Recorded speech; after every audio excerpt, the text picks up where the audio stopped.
moment to escape. Will change your mood. And when you're walking on the moon, walking on the moon, chase your happy place.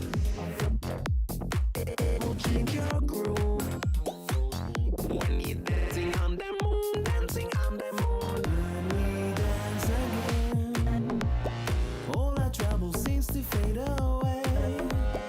This is how I feel when you take me to some levels that I've never been. When we dance again, all our trouble seems to fade away. This is how I feel when you take me to some places that I've never been. When we dance again, that I've never been, that I've never been, that I've never, ever, never, ever, never been.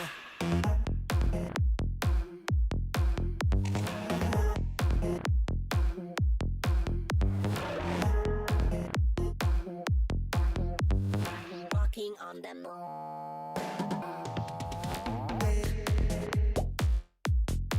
One moment to escape. Will change your mood. And when you're walking on the moon, Walking on the moon. chase your happy place. It will change your groove when you're dancing on the moon, dancing on the moon. When we dance again, all our trouble seems to fade away. This is how I feel when you take me to some levels that I've never been. When we dance again, all our trouble seems to fade away. This is how I feel when you take me to some places that I've never been. When we dance again,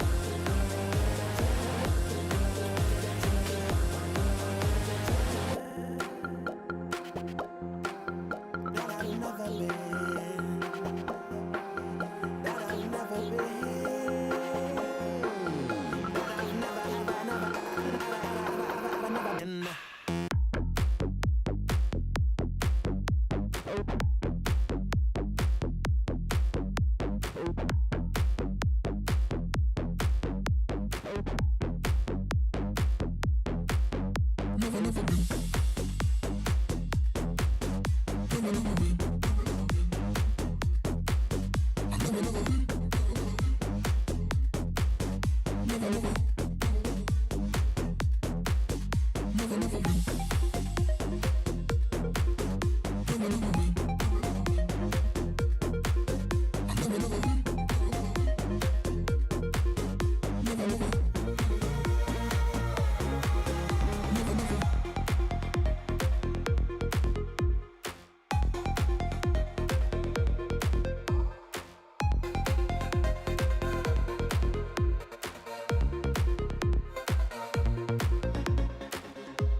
We could fly night and day, yeah. Oh, oh, oh, tell me where you wanna go.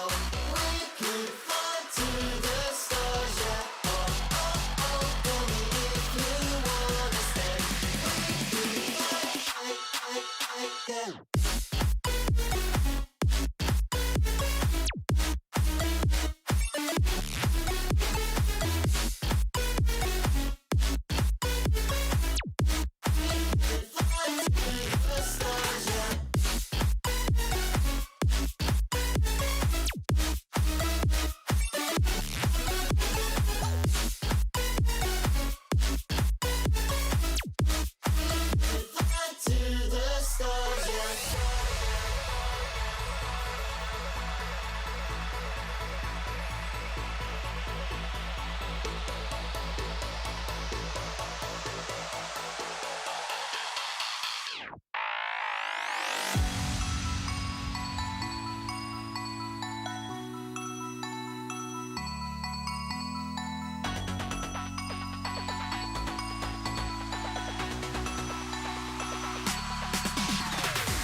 Want to lose it all, lose it all. I don't want to lose it all, loving you. No, I don't wanna lose it all, lose it all, loving you. No, I have been too scared of letting go. I don't want to lose it all. No.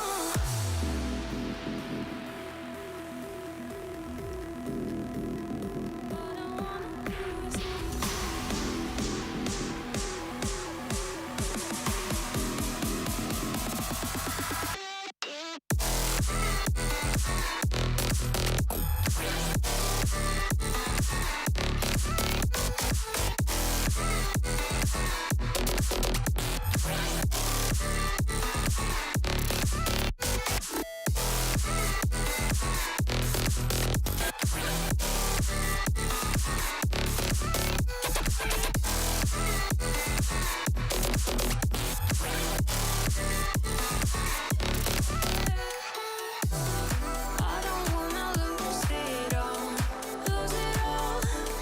loving you. No, I have been too scared of letting go, I don't wanna.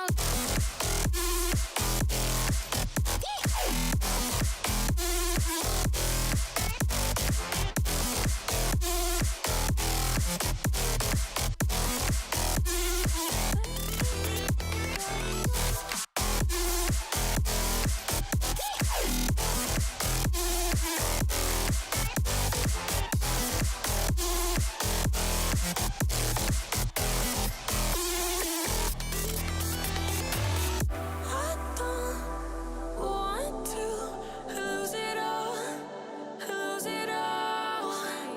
I don't want to lose it all, loving you. No, I don't wanna lose it all, loving you. No, I have been too scared of letting go. I don't want to lose it all. No.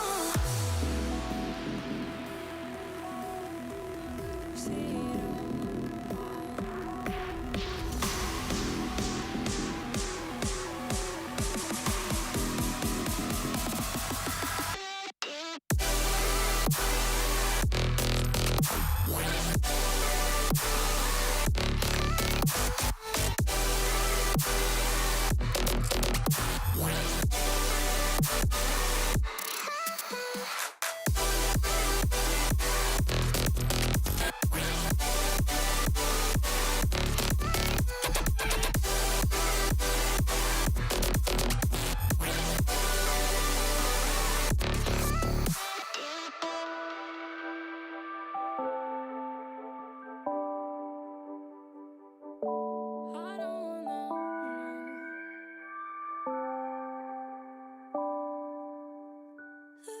all, no.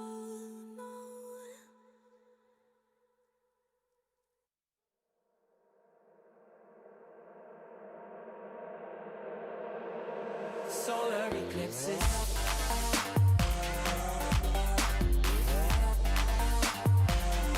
Solar eclipses.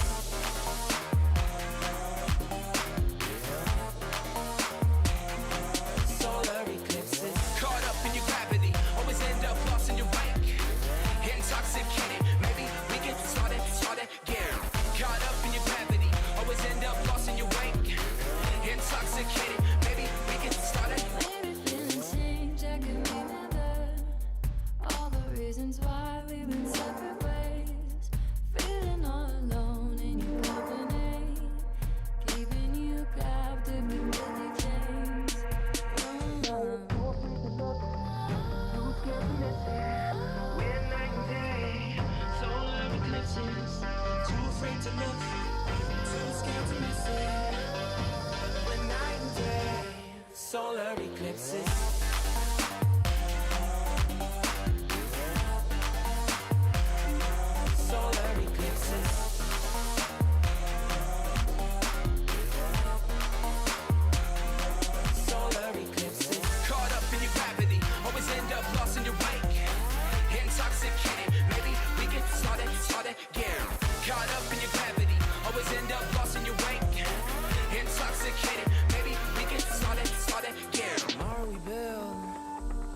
is real. Maybe we will go. Give up the ego. Making it feel good. Too scared to just let it go. Too scared to just let it go. Tomorrow we build. Depends on the future we want. We can make it as real. Maybe we will go. Give up the ego. Making it feel good. Too scared to just let it go. Too scared to just let it go. Caught up in your gravity, always end up lost in your wake. Intoxicated, maybe we can start again. Caught up in your gravity, always end up lost in your wake. Intoxicated, maybe we can start again.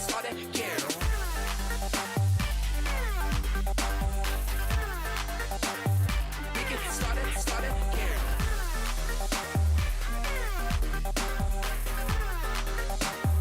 We can start it.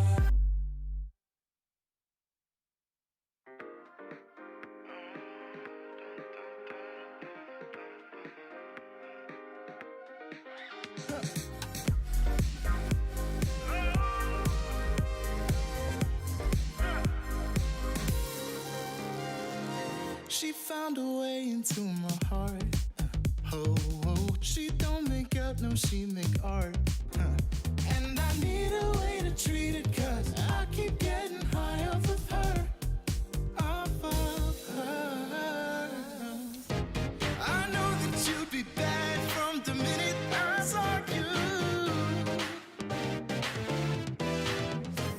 But somehow I keep running back to you. Back to you. Back to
Every game, every match, every moment will take us one step closer to finding out who is going to have a chance to turn their dreams into reality, who will get a shot next season, and who will be going back to the drawing board. Persistence and the concept of competitive will be tested here for these teams as we go into week number 3 of the European Rival Series. My name is Albert Halloran Haley III. It's my pleasure to be your host. Along with me, we have Subi Corelli. Gentlemen, how you guys doing today? I'm doing fantastic. Another week here for the European Rival Series and Rival Series in general, so I'm excited to see how it all pans out. Yeah, I'm doing very well. Excited that this is kind of the middle point of the season. We get to see who's going to break forward and who's going to fall behind. I'm just excited for great games today. Taking a look at the standings, we have an absolute dogfight. While some teams have managed to break away from the pack, looking at you, Veloce eSports 5-0 so far. Complexity Gaming, they had such a strong start, and right now they are in close competition against ARG. Yeah, so obviously the sore thumb there is Veloce sitting at 5-0, and it's a close pack behind them, Complexity and ARG fighting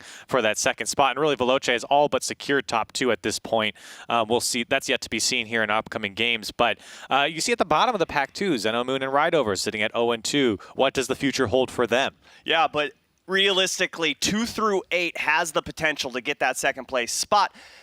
3 and 4 are definitely 100% up for grabs there. It's just anybody's ballgame at this point, but what really matters is you have to play perfect Rocket League, get all the jitters out throughout the week, and show up Friday ready to play. It comes down to this. The time is over for any sort of adjustment. These teams are playing for a lot more than just competition. They're looking for those top 2 spots to potentially make their way into the RLCS proper. Taking a look at the format, there's a lot of variety going into what's on the line here. Like I said, RLCS spots on the line. The top 4 spots will get the turn back next season, but anywhere below that, you're looking at the play-ins again. Absolutely, and again, for Veloce, they're sitting with 0 losses so far, so things are looking good, and it is the goal for everyone to make that top 2 spot. I think the second goal is to make top 4 to at least secure your spot next season if you so choose to keep your team, and taking a look at the prize pool as well. First place, walking away with $13,000 all the way down to $2,000. So for the Rival Series, again, money's great. We say it every week, but that top 2 spot is what everyone's shooting for. That's what everyone's looking for sure. In consideration of the standings, we saw some standout teams for sure. But looking at the schedule for today, there is so much in terms of context to consider here. We'll be starting off with a bang. Method taking on Baguette Squad. Those 2 teams are rivaling, jockeying for position. Also, the last match of the day is going to be very important. But every one of these is going to have its own story. Yeah, and a lot of emphasis has to be placed on Baguette Squad. 2 matches on stream today. They already have 2 losses. If they chalk another one up behind their name, you can pretty much count them out of top 2, and that top 3 and 4 spot that you were talking about, so important to get in next season, really on the line right there. And, of course, match 4, ARG and Complexity are in the hunt for that second spot behind Veloce. So that top 2, that number 2 spot is a fight, a dogfight for the European Rival Series, and ARG and Complexity are in the hunt. I think historically we have not seen a team have more than 3 losses and have huge success in Rival Series with competition as stiff as this season in Europe. I think that's going to be the case. Also, looking at the first match, Baguette Squad, they're going to try to do a Veloce eSports impersonation because last week Veloce had 3 matches. They were able to succeed over those and come out on top. But Baguette Squad had 2 very solid matches. Method has been a team for me that I had a lot of expectations and hopes for, but they've just been struggling so far. They absolutely have, and you said it before getting into here. They're sitting at 1-3, and we've never seen a team make a top 2 spot with 3 losses. And Method, it's not looking good with Veloce going 5-0. So at this point now, they're looking for that top 4 spot, and taking down Baguette Squad helps them out quite a bit. Yeah, and Burrito B's the only player on that team with a hat trick this season. You need to see Rick's Ronde. You need to see someone else step up. It just seems like this Method squad has been rusty. They haven't woken up entirely, but they already played 4 games. It's time to play perfect Rocket League, and Baguette squad has a lot of potential to upset them here. Rusty is a very accurate word to describe the level or nature of play, but that time has to be over. This is a huge moment for Method. Guys, in terms of opinions on who's going to take the match, who do you have? So it's going to be another, Corelli's picking Method. But here's the thing, is I think that Method just haven't figured it out. And I think Baguette Squad is a great team to figure it out for Method. Things haven't worked for them. We've seen sparks of greatness, especially in Week 1 from Oceania and from Burrito B especially. But for Method, it just really hasn't worked out so far. I think they can take down Baguette Squad, though. That's a bold prediction there, Cotton, because I'm going to go ahead and just say that's going to be a hard ask for them. Baguette Squad have played some stellar teams. They 3-1 ARG, and then they lost to Veloce and Complexity, top 2 dogs in the rival series. I think this is going to be an easy matchup for the Baguette Squad here. I'm going to have to agree with you. I feel like Baguette Squad is a team that continues to punch above their weight class. In particular, I think of the ARG matchup, and I was like, this team has a lot of heart. They are super scrappy. Method has yet to show that they've been able to pick those pieces together and really find their rhythm. Method will have to do that, but I do think that Baguette Squad will be able to take this series, but there's only one way to find out. First match of the day, Method taking on the Baguette Squad. Gentlemen, let's get into it. Thanks, Haloran. And yeah, so Method, they're sitting at a -10 goal differential. It's the worst in the league. But on the other side, and of course they have the lowest goals per game. On the other side, though, Baguette Squad has the second lowest goals per game. So both of these teams not really finding the mark when it comes to putting the ball away. And I think that we might have either a low-scoring game or a very high-scoring game here, depending on who comes out and shows up. But in your opinion, I mean, what do you think? I definitely think it's going to be a shootout. I mean, the defense really hasn't been shown all season from both of these teams. I think it's just going to be shot after shot, high-scoring game. But like you said, it has the potential to just be a stalemate in the midfield. I just want to see who shows up to play. Well, we will find out between these two teams. Game number 1 of a best-of-5 here to start off the European Rival Series. Baguette Squad has their first chance downfield. Rix Ronde able to push that one out. And Baguette Squad's 2 attackers in Extra and Risual have still been an excellent duo throughout the season here in European Rival Series. Seeing if we can still find that magic here in this series.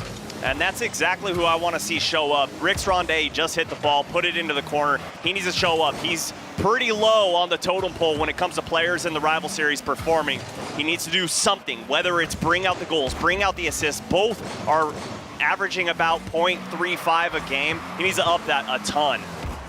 Here's Burrito B from the side of Method. A free ball into the Baguette Squad's corner.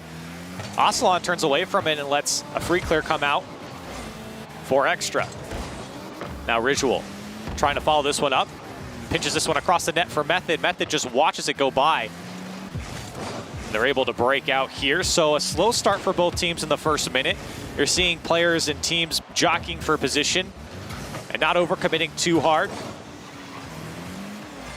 Here comes Baguette Squad, maybe a second chance off the top of the goal there, and Swoop in drops it in. That's how you start off a series. That's how you start off a series is correct, but look at Extra coming down the field, pushing Ocelon into the net, allowing Swoopin to get that double tap, and he puts it in with style.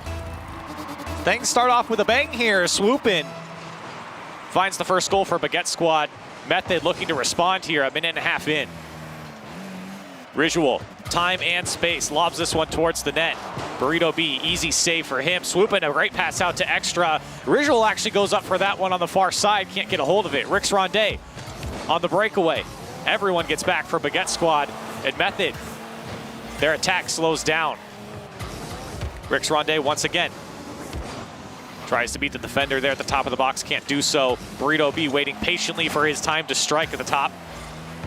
Yeah, he's waiting a little too patiently there. That third man needs to push up a little further, especially with how slow that the Baguette Squad is playing defense right now. They're not pushing out too much, not being too aggressive. So Method definitely has the ability to push forward and get a ton of shots on net. And here comes Baguette Squad once more. It's Extra trying to find a teammate in front of the net. Ocelon here to clear it out to Burrito B. Looking for Rix Ronde. The pass doesn't come. Baguette Squad clears that one out. Ocelon tries to keep it in play, but it's straight to Risual. Baguette Squad controlling the midfield right now, and Method a little bit out of position and not finding the mark on the passes. Yeah, and that's all due to the positioning for me. Way too spread out, so they can't challenge balls as quickly. You see that the Baguette Squad are able to challenge balls in midfield very easily and push out of their own zone. Method without any sort of offensive attack thus far. Method still goalless here. 2 minutes left, and it's an open shot from Extra. Nobody home from Method, and Baguette Squad go up by 2. And just Extra showing up again. Look at him positioning himself downfield. He's in the box, and nobody in net for Method, and that's all due to the fact of that wide positioning that we were talking about. So Baguette Squad find the mark once more. Method still nothing to show for their efforts as Burrito B tries to get a second touch. Doesn't get there, it's Ocelon. A tough save comes out. Actually, it was shot right at Risual. But look at that. Look at that. There's no challenge on that ball. They need to follow that up. They're just allowing Baguette Squad to feel no pressure. Swoop in, down to extra. Method now being a little bit more aggressive on defense, not letting Baguette Squad set up the plays. Now Burrito B has one off the top of the goal here, coming down. No one's there to follow it up from Method. Rix Ronde was sideways. Baguette Squad get back in possession, back into control, now downfield. Oh, and here comes Baguette Squad with numbers pushing down the field. I'm loving the idea of pushing the box with an offender, but look at Rix Ronde trying to find the double tap. Runs out of boost, but they do sustain this pressure in the orange half. Ocelon gets a bump there on extra. Lots of time and space now for Rix Ronde. Not able to deal with the ball perfectly there as he gets swooping. Now the pass over to extra. Shot turned away by the Method defense. And Ocelon tries to break out. A minute left for Method to try and put something together here. Otherwise kept scoreless here in game number 1. Rix Ronde finding Ocelon. Risual sees that one through, but the attack's still on for Method. 45 seconds left. That's a weak shot towards the net. Double commit comes out from Baguette Squad. Oh, Method nice. still prying away, and they finally get one to the back of the net. Method on the board. And how about the field awareness right here from Burrito B? Good challenge from Ocelon, and Burrito B breaks rotation, sees the net wide open with the angle he has on the net, and brings them within 1. 39 seconds now for Method to make the comeback in game number 1. Kickoff goes in favor of Method. Rix Ronde to follow it up. Burrito B's there. Onto the attack. But extra gets in the way. Ocelon just lobs this one to the Baguette Squad. It comes straight back to his face. Rix Ronde forced to go into his own corner. 20 seconds left now for Method. Ocelon throws this ball downfield. Looking to follow it up.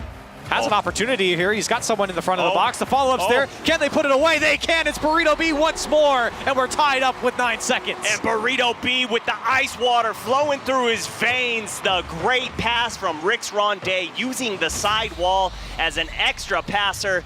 Burrito B just finding that open net. Tied ball game, 10 seconds to go. And give credit from Ocelon to keeping up with that play. And Rix Ronde to finally get it to come across the box. 5 seconds left now. Looking at overtime, and Baguette Squad have thrown their lead here as they'll happily see that one to the ground. Overtime in game number 1, when you thought Baguette Squad were going to run away with it, Method come roaring back in the last minute. It took them 30 seconds to tie up the game, and just in time. Here's Method with all the momentum. Trying to put this game away, but Baguette Squad might have something to say about it. Here's Ocelon. Now Rix Ronde over to Burrito B. He's got a shot, and he puts it away. It's a hat trick for Burrito B, and Method take game number 1. He puts his team on his shoulders and say, let's go, boys. We're winning this one. Great shot placement from him. 141 kilometers per hour, upper 90, and you could call that ball game. Great showing there from Method in the last 30 seconds of game number 1. And it's got to feel good to be the first game of the day. A team that's gone 1-3 in the season. We talked about maybe their top 2 hopes are gone. They come out with a big comeback win against Baguette Squad, and you got to feel like the morale is high. Quite a few shots coming out from Method as well, 10 in total, and a lot of them came late into this game. Again, they scored their game-tying goal with 30 seconds left, or the last 30 seconds they scored and tied up, and then to be able to force an overtime and come back, Method have to be feeling good. Absolutely, especially they had one shot on the board in 4 minutes of gameplay, and then they ended it with something like 10, I think. I mean, and you got to credit all that to Burrito B. 6 shots on net, 3 goals, 50% shooting accuracy, but his teammates are just finding him wherever he is on the field, and he's not missing his mark. Hey, calm down. Yeah, whoa. It's only game 1. Yeah. Easy there, killer. Got a long day, all right? I had a lot of coffee, okay? And for Baguette Squad, too, on the other side, you feel like, okay, we went up by 2. They had control of the game. They had possession quite a bit. But they threw away the game at the end. It seemed like Method started to get the upper hand as things got going. They got more control of the midfield. And so now for Baguette Squad, it's about closing out their game because they could beat this Method team. They looked good through 4.5 minutes here, but they couldn't close out the game. And that's just complacency right there. They got a little too comfortable. They thought we're up 2, no problem. Let's just sit on our heels in net, and they definitely got capitalized upon. Well, Baguette squad trying to bounce back now after giving up game number 1. Immediately back into the pressure that we saw early on. Rix Ronde now over to Burrito B. And Burrito B puts it right back to Rix Ronde. Method finding each other down the back wall. And Burrito B almost gets another touch there as it came off of Baguette squad's players in front of the net. Now Risual trying to counterattack back the other way, but it's Method who gets back in time. Here comes Rix Ronde. Extra and Risual to try and slow him down. The pass comes out to Ocelon. Challenged by the last defender there from Baguette squad. That was a beautiful pass from Rix Ronde. Slowed that ball up perfectly, but unfortunately, his teammate wasn't close enough to get that slow lob of a pass. But look at the boom downfield, and Risual is going to put that to the corner. Method trying to strike first here after giving the first 2 goals, and the big save comes out from Swoop in. Rix Ronde was right there. Oh, and look at Extra just pushing forward, getting caught out of no man's land, but Ocelon couldn't quite find his mark there. Burrito B gonna just kill this, turn the ball over to Baguette squad. And it feels like things are speeding up now for Method. Rix Ronde getting more involved, but a demo comes out on Burrito B. Ocelon's forced to make a big save as the last defender and does so. But Baguette squad still circling, trying to find that hole. Here's Risual.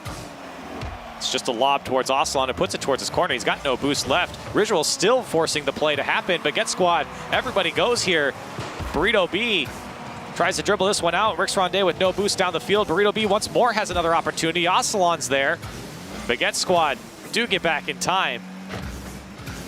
Burrito B is everywhere he needs to be right now, and Rix Ronde, good challenge there, but swooping, wins that 50-50 and gonna push this downfield and go for a boost steal, but misses that. Rix Ronde gets it and takes him off the field. Still scoreless between these two teams, just about halfway through now. Risual throws this one away towards the Method side. Rix Ronde gets the touch downfield for Method. Ocelon now. Risual picks this one up in his own corner. He's got a teammate in help in the midfield, but everyone from Method's back to read that one out. It was Swoopin, now Extra off the corner. Risual's there, Swoopin the last man back. Nice. Extra makes another touch, looking for one more. Swoopin goes, but he can't find the touch. Baguette squad still keeping the pressure on. Now another shot comes out, nobody's home for Method, and Risual puts one away for Baguette squad. Oh, good play here from Risual, seeing that the defender had pushed out a net. Burrito B getting a little too antsy, expecting Rix Ronde to get a better hit, a little more power. Kind of just hits it like a lame duck, and Risual capitalizes. So Method break down here, and Baguette squad finds the first goal here in game number 1. Now Ocelon trying to respond back. Burrito B, he's been the man for Method so far. Uh-oh. Baguette squad get tied up. Here's Extra. Redirects that one towards the net. Ocelon, easy save for him. 2 minutes left now.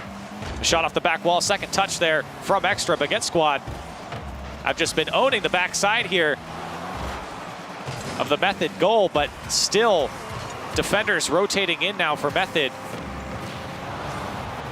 This ball just lying in front. Rix Ronde is getting bopped around there. Can't get a hold of his bearings. Burrito B pinches this one out. And now Method's turn to go on the attack. Immediately given up by Burrito B. It was a weak pass over to Ocelon, never came. Oh, good kill. And it's kind of funny how the Baguette squad just keeps working those corners. They'll go to the same exact corner twice in a row, and it seems to be just completely throwing Method off, getting them twisted up. They're not expecting that quick hit in succession out of the corner. They're able to pull a defender out of net. I love the offensive strategy right now. 1 minute left now for Method. Can they have the same heroics that they had earlier on in game number 1? Here's Ocelon. A weak shot towards the net. It's Risual on the save. Rix Ronde and Ocelon both go. Baguette squad still easy clears and easy saves for the Method. Really haven't tested them this game. Now Ocelon trying to get a hold of this ball. Can't do so. Baguette squad trying to find that second goal and put this one away. Oh, wow. Method just holding on right now. Rix Ronde rotating back. Ocelon on the clear. Rix Rondé once again, 30 seconds left now for Method. Extra picks this one up onto the dribble, tries to go past one, but doesn't get the flick. Visual trying to go past all of Method there, but still, Method, while they are keeping possession, at least on the defensive side of things, it feels like Baguette Squad have been a brick wall on defense. And through the final third on the attacking side, 10 seconds left now. Burrito B's trying to get out of his own corner, but Visual won't let him. Time's running out for Method. Burrito B might have one last shot, but it's Swoopin who foils that attempt and is just trying to kill it now and make it tough for Method to go down the field. Rix Rondé's got to go the length. Double demo comes out off the crossbar. Baguette Squad take game number 2. Oh, what a heads-up play there from Rizwil, just taking the defenders out, putting pressure on that ball, not allowing them to keep the ball on their hood so they can flick it up, and Baguette Squad turning it around in game number 2. It really felt like Method had control in the first half. Baguette Squad couldn't break out of their own half, and then all of a sudden, out of nowhere, Baguette Squad started catching the ball, maintaining possession, dribbling it downfield, and then just working those corners. And you see on your screen there, 5 shots for Method, but I can't really remember any of them, to be honest. None of them are very memorable, and it feels like Method's offense didn't do anything special in this game and couldn't break down the Baguette Squad's defense. They had him on the ropes maybe a couple times, but the shot never came through. It was a weak pass or weak shot. And so for Method, now you look back on this game and you feel like you only got beat by 1. And I definitely don't think that Method got completely outplayed here. No, I think Baguette Squad was definitely the better team here in game number 2, but Method had opportunities down the field to put something together. It just never came. It definitely did, and I think Baguette Squad found the phone booth that Burrito B was going into to change into his superhero outfit and just shut the doors. They just shut Burrito B down. He was all over the place challenging balls, but he couldn't start any type of offense. He couldn't get good shots on net. The passes weren't there. They were going away from the infield passes that worked so well in the last minute of game number 1. So now we're tied up in the series here. It's a best of 5. Method looking to respond back after giving up their first game here. No late game heroics coming out from them. We'll find out here in game number 3 who takes a series lead. It's Burrito B. He's done some special things here for Method earlier on in the series, but as Subi said, has been shut down as of late. Baguette Squad still keeping on that immediate pressure off the kickoff, and it really does set the tone for your team to come out hot off a kickoff and have immediate pressure and some shots on net. Here's Burrito B, got a lot of boost, got a lot of space. Can he carry this one all the way to the back of the net? No, it goes off the crossbar, and Baguette Squad was just sitting there watching him go over.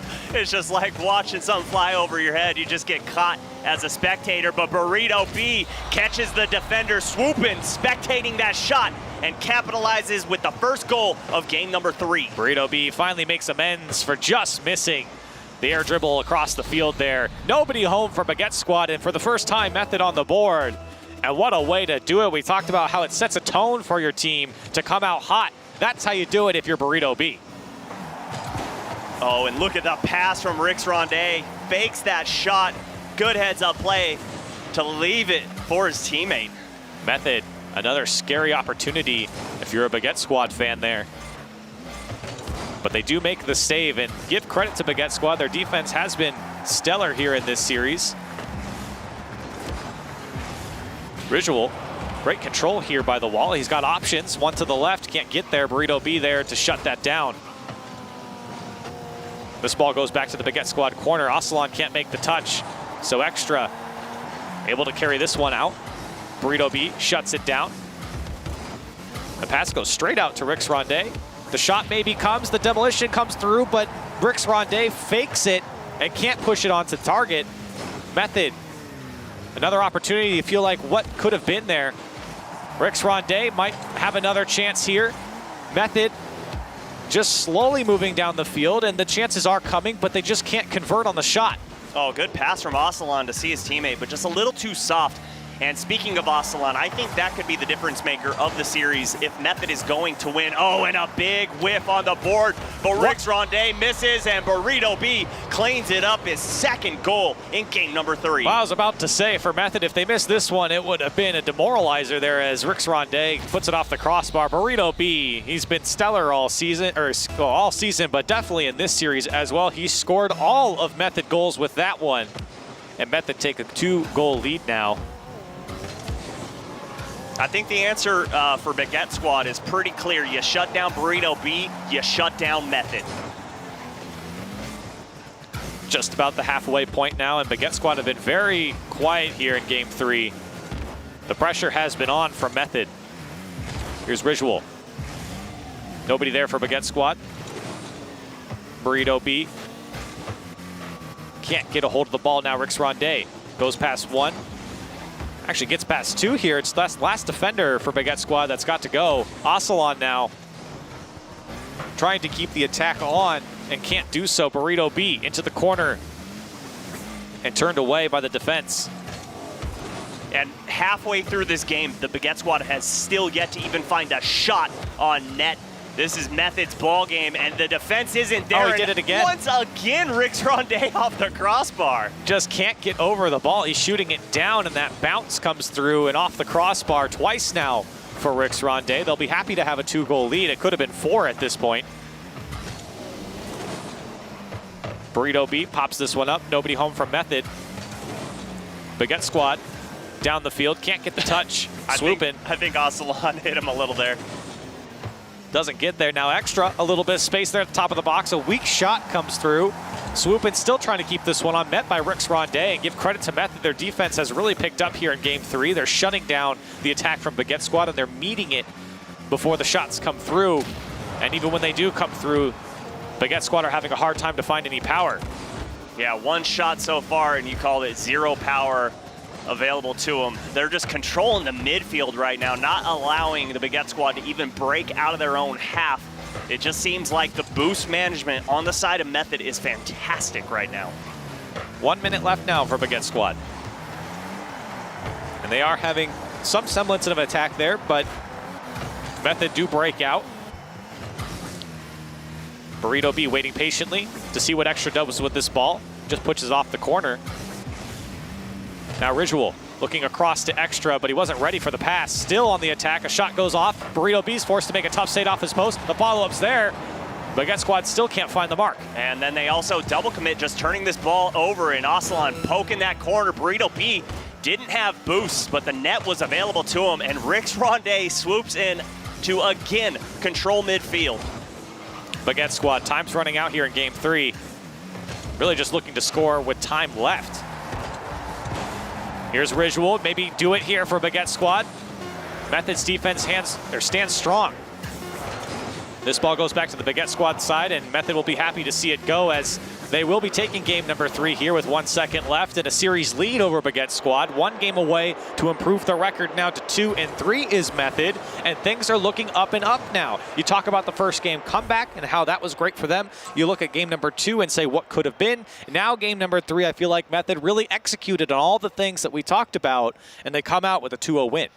Well, if you put 12 shots on the board, you're probably going to win the ball game. It's just good offense from them, not allowing Baguette Squad to even start any type of offense until maybe the last 30 seconds. They had 1 shot on the board prior to that, and I wouldn't even call it a shot. It was more of a bowl towards net, just kind of like, hey, hopefully that goes in. Defender sitting there easily clears it away.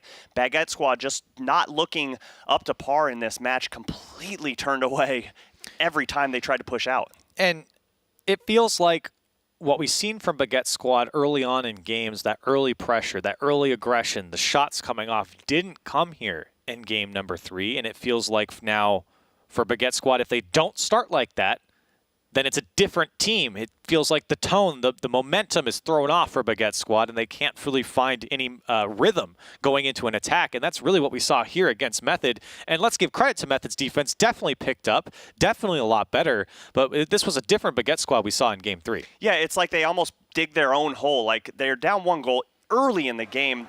30 seconds in, they get scored on, but you're only down 1. You got an entire game of Rocket League, and they just get down on themselves, it seems like. If they get scored on that quickly, they've got to get that out of their heads. They're on match point. Method looking to move to 2-3. So both teams now have a shutout. Here's Swoopin.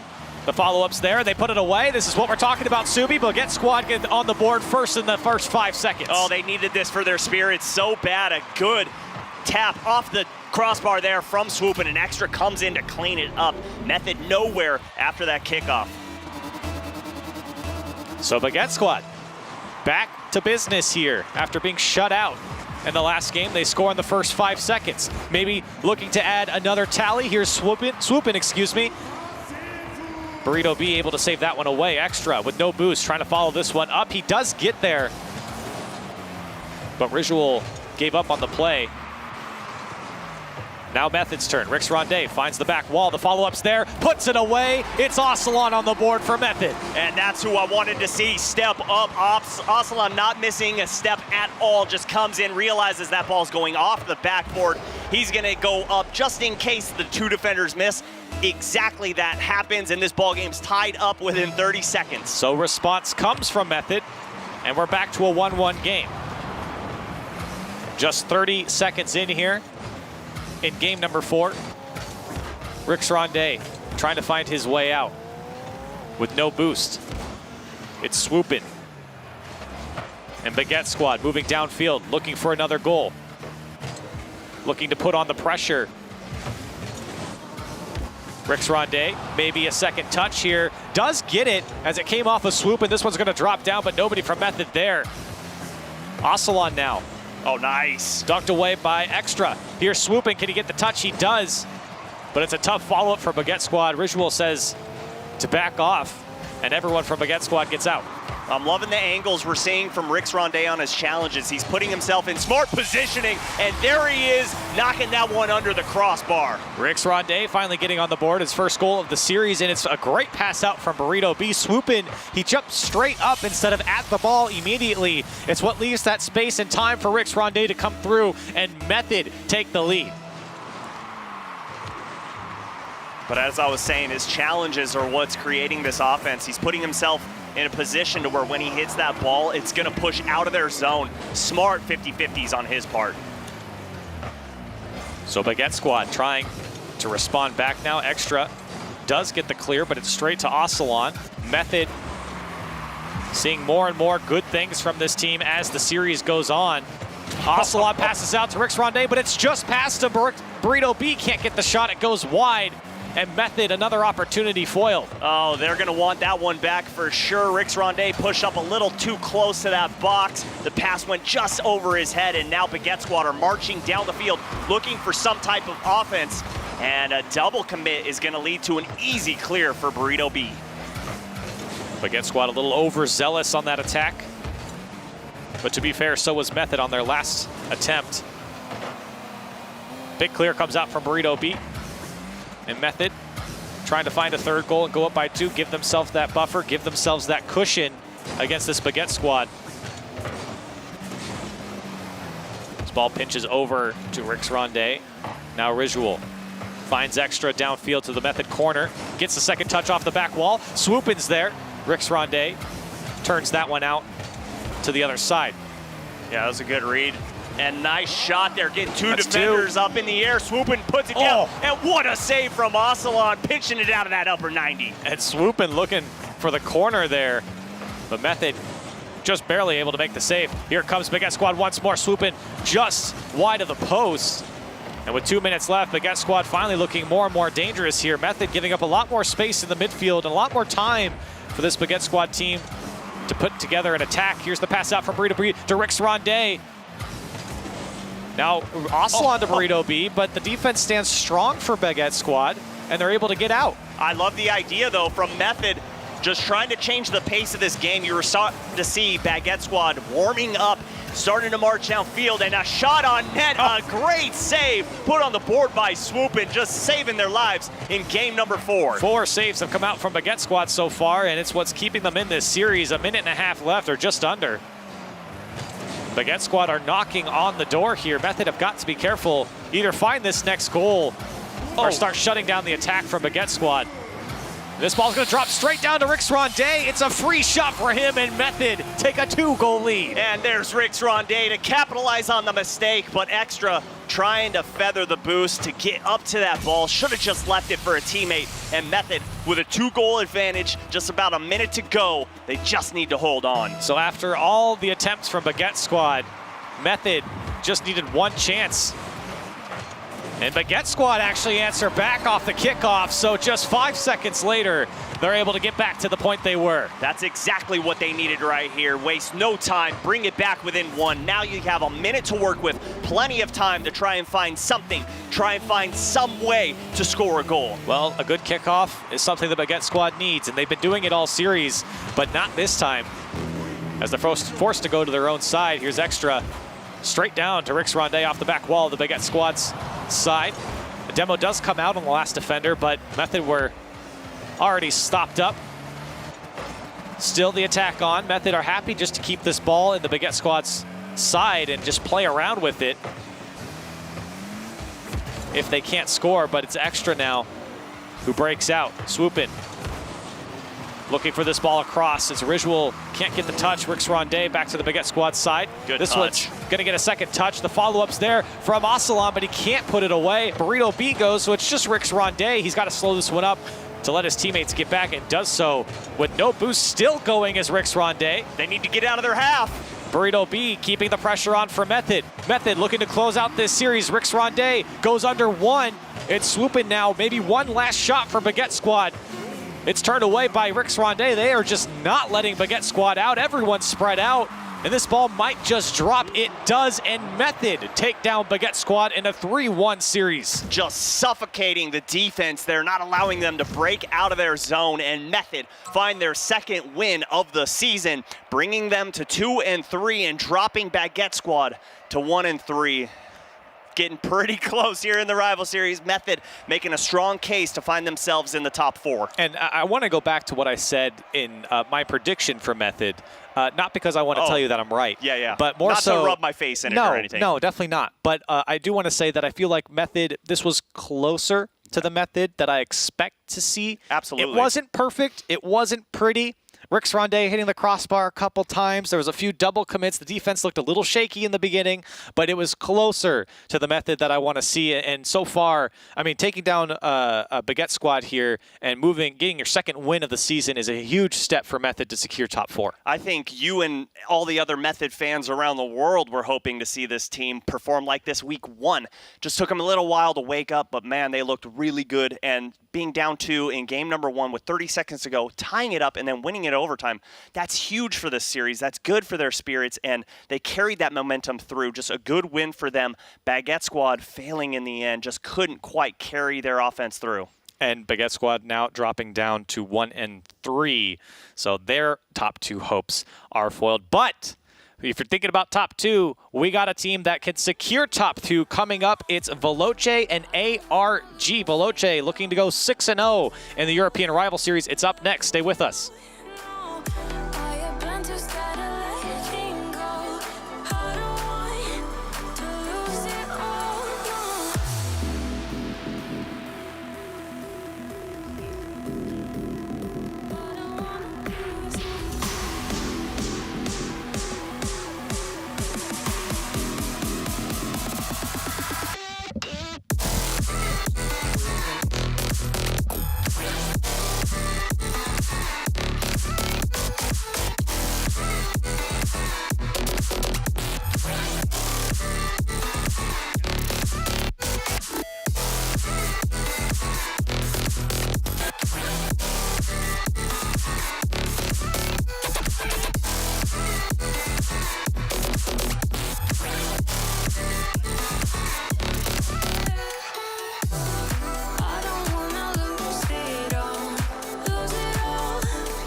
eclipses.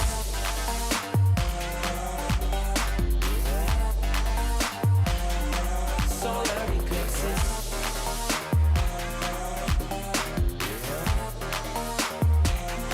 Solar eclipses. Caught up in your gravity, always end up lost in your wake.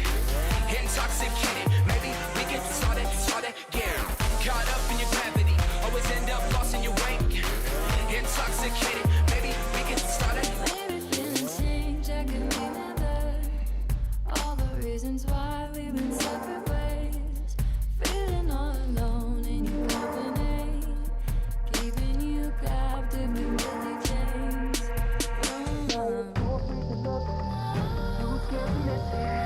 We're night and day, solar eclipses. Too afraid to look, too scared to miss it. We're night and day, solar eclipses.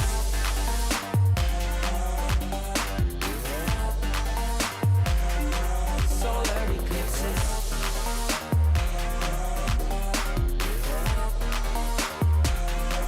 Solar eclipses. Caught up in your gravity, always end up lost in your wake. Intoxicated, maybe we can start it, yeah. Caught up in your gravity, always end up lost in your wake. Intoxicated, maybe we can start it, yeah. Tomorrow we build. Depends on the future we want, we can make it as real. Maybe we will, though. Give up the ego. Making it feel good. Too scared to just let it go. Too scared to It would seem as though the Baguettes needed a little more time in the oven, as they did not just seem to be prepared for what Method brought to the table. Welcome back to the European Rival Series. Great match to start the day. We thought this would be a shootout, didn't exactly see a ton of goals. I think one of the reasons that we saw Baguette squad struggle was once they got on defense, it just seemed they could not find a way to clear and then get back on the offensive front. Yeah, it's something that we talked about during the game. It felt like if Baguette squad didn't start off immediately with pressure, that they would just fall apart and Method would slowly claw their way back into a game.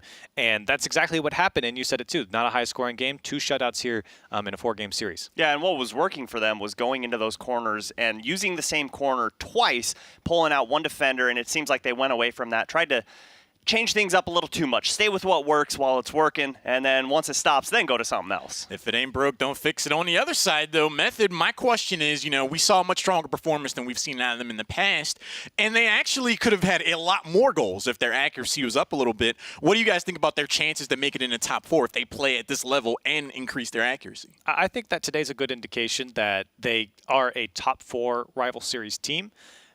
Can they keep that consistency going forward? Can they keep up and can they clean up some of the mistakes that they had? It's something we talked about before break was they had a lot of mistakes that Baguette squad just didn't capitalize for whatever reason. And so now we look at Method and say, can you actually make this happen every single time you step on the field? We'll have to see if they're able to do that. Top 4 conversation out of the way. Top 2 coming up now. Next match is going to be incredibly important. ARG taking on the perfect so far Veloce eSports. ARG, they have a very solid chance of making it into that top 2 spot, perhaps even beyond Veloce eSports. If they're able to take down ARG here, complexity would be their biggest fans. Absolutely, but if you're on ARG, this is your moment to shine. You have the ability to give one loss to Veloce. You put yourself at 3-1, and then that top 2 spot are definitely up for grabs for you. Yeah, and for Veloce, you just want to close it out and say, hey, we're in the top 2 with a win here. They do make top 2. So, but ARG's right behind them too. I mean, this is a team that's in the hunt with complexity as well. So ARG beating Veloce helps everyone in the European Rival Series. Absolutely. ARG has another match later on, but they have to worry about the near-perfect Veloce eSports right now. In terms of predictions, though, going into the second match of the day, do you think Veloce eSports is going to be able to keep it rolling? Look, I have to go with Veloce. Niels Cook is coming off of a fantastic last week performance. He's the European Rival Series goal leader with 19 right now. Veloce is by far scoring the most goals. I think it's at 47. The next closest is 28. And actually is ARG right behind them, or not right behind them, but in the second spot. So Veloce all the way right now. Yeah, you can't really vote against Veloce right now. They've just been too stellar this season to say that they're going to lose this one. So I, too, have to go with Veloce. They put a ton of shots on board, and their accuracy is incredible. So look out for them this match. I think it would be amazing if the Spanish team was able to take down Veloce eSports, but when you look at the stats and you've seen how they've played, it would be very hard to go with any other team than Veloce eSports in this instance. We've seen some very aggressive, incredible play out of ARG. They would have to take that to another level if they're going to be able to take out Veloce eSports. But let's find out. Second match of the day, ARG taking on Veloce eSports. Let's jump in. Let's jump in indeed. And this is an interesting match because while Veloce are sitting at a 5-0 record, I don't think anyone's counting out ARG. They've shown to be a very capable team. Mark by 8 especially has had a fantastic season so far. And a win here for ARG would be mighty helpful going into the top 2. Yeah, and I'm glad you brought up Mark by 8. If you take into account all of his statistics, goals per game, assists per game, etc., he is one of the best in the league. He's top 3 this season thus far. You've got to shut down Mark by 8. If you're Veloce eSports, you have to focus on him and try and take him out of the equation. And ARG are sitting at 2-1, and their loss does come from Baguette squad. So ARG, they do bleed a little bit, but on the other side, so does Veloce. Not too many sweeps. They do drop 1 and 2 games here and there.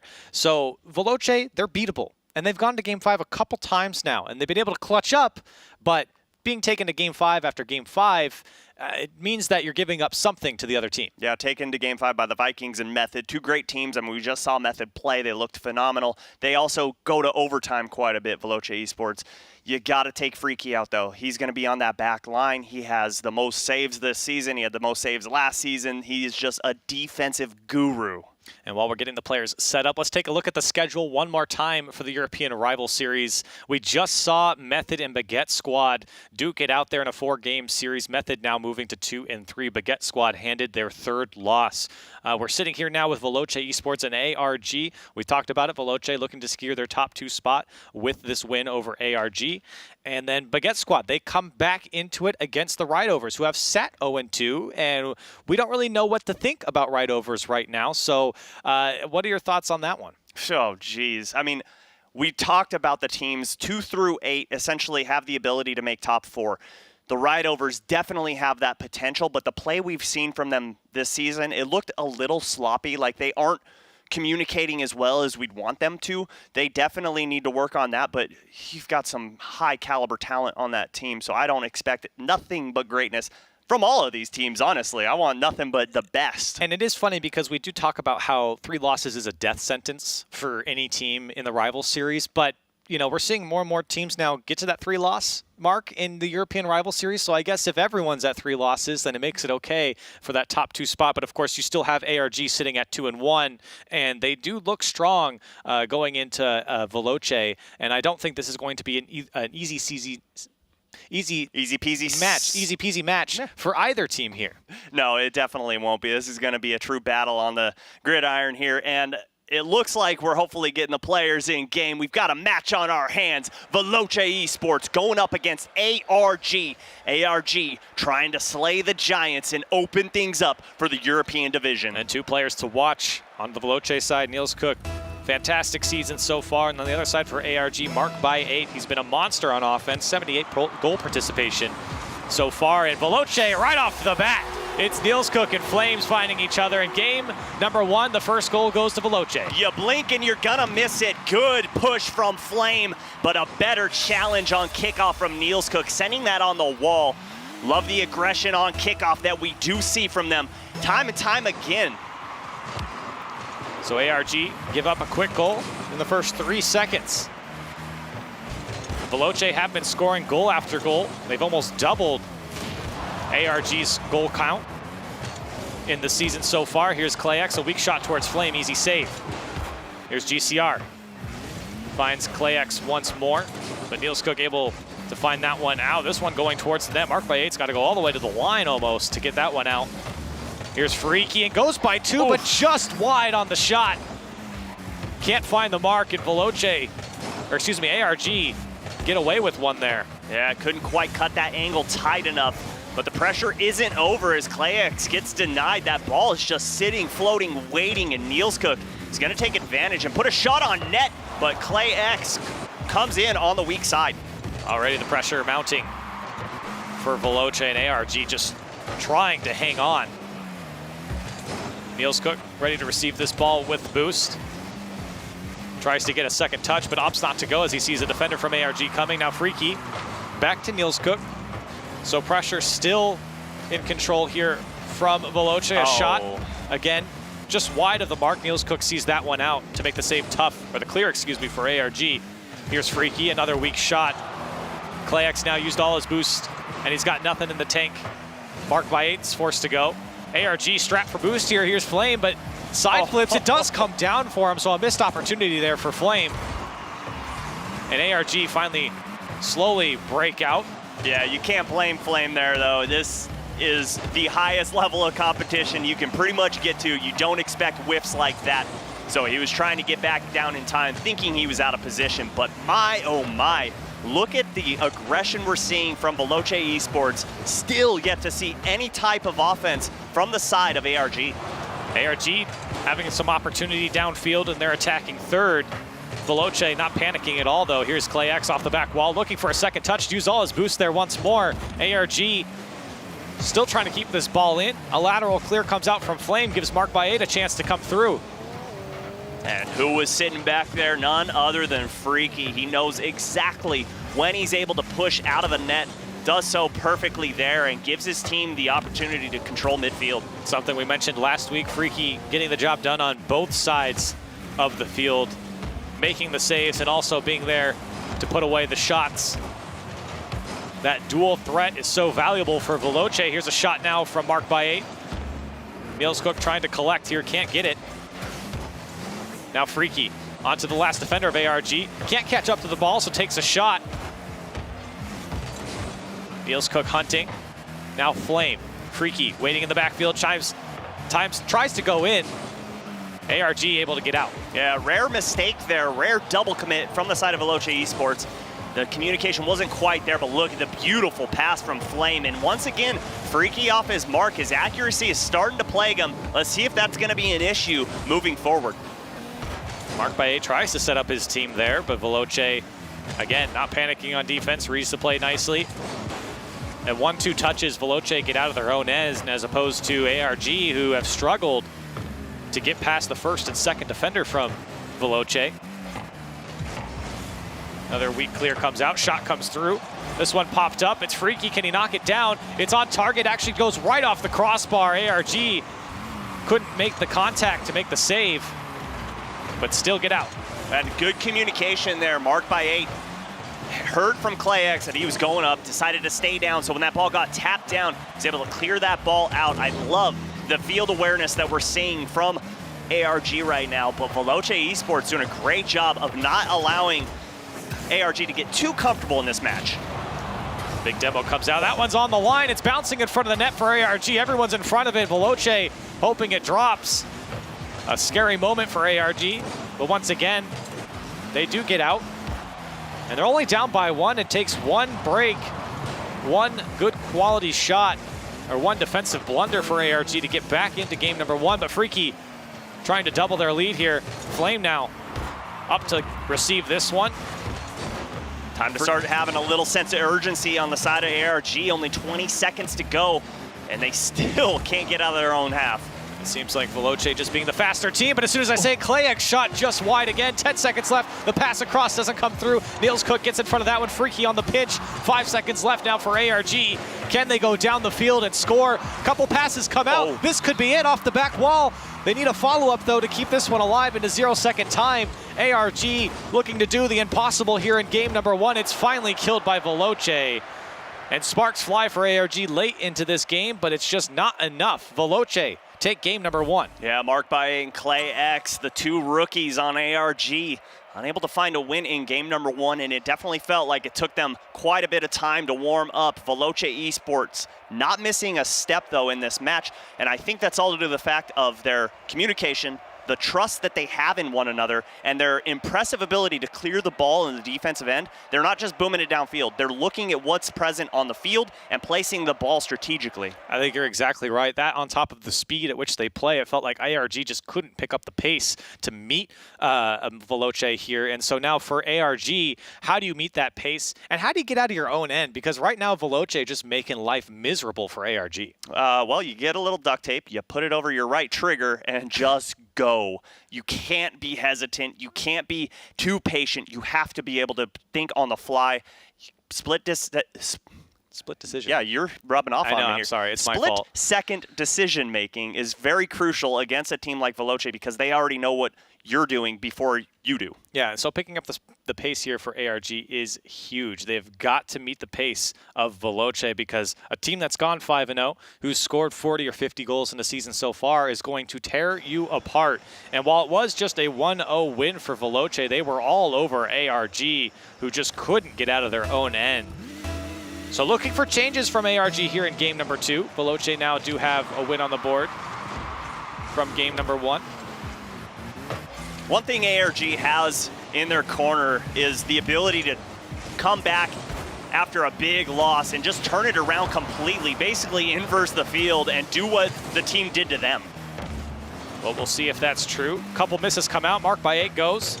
But again, another weak shot. Almost gets the dunk. But still, ARG have had a couple weak shots. We saw a few come out from ClayX last game that just seemed to be thrown towards the net. And it was definitely no threat for Veloce. Here's Flame now, off the back wall looking for a follow-up. He is there, it goes off the post, and Freaky follows it up. Veloce find the back of the net first. And look at Niels Cook, he disrupts the play, forcing GCR to go all the way back in net, which takes him out of the play, opens things up for Freaky. All he has to do is put it in tight next to the post. He does exactly so. And that's the speed that we're talking about. Flame not only puts it off the back wall, but then is able to follow it up and put a shot just wide of the post to set up Freaky. And nobody from ARG could get the touch.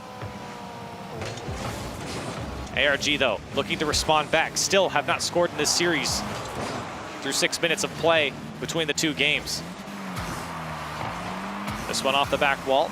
Nobody from ARG got a piece of it. There you go. That's a good push from Mark.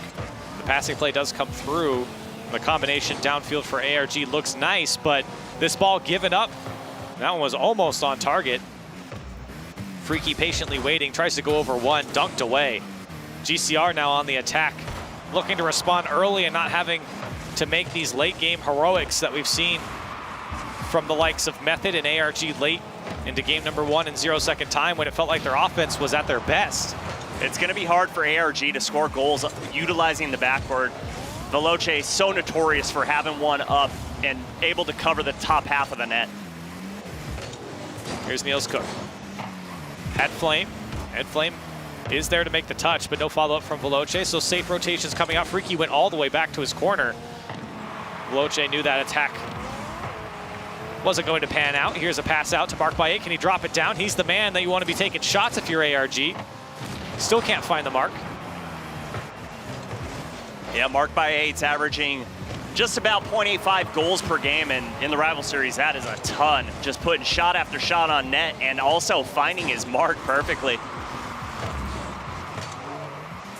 ARG looking to have some extended stays on offense. It's really been 1 or 2 shots or 1 or 2 forays into the Veloce corner, and then it seems to fizzle out. Veloce have done a great job of putting on pressure and shot after shot, pass after pass. Here's Freaky trying to drop that one down. ClayX to clear it away just past halftime here, and ARG still scoreless.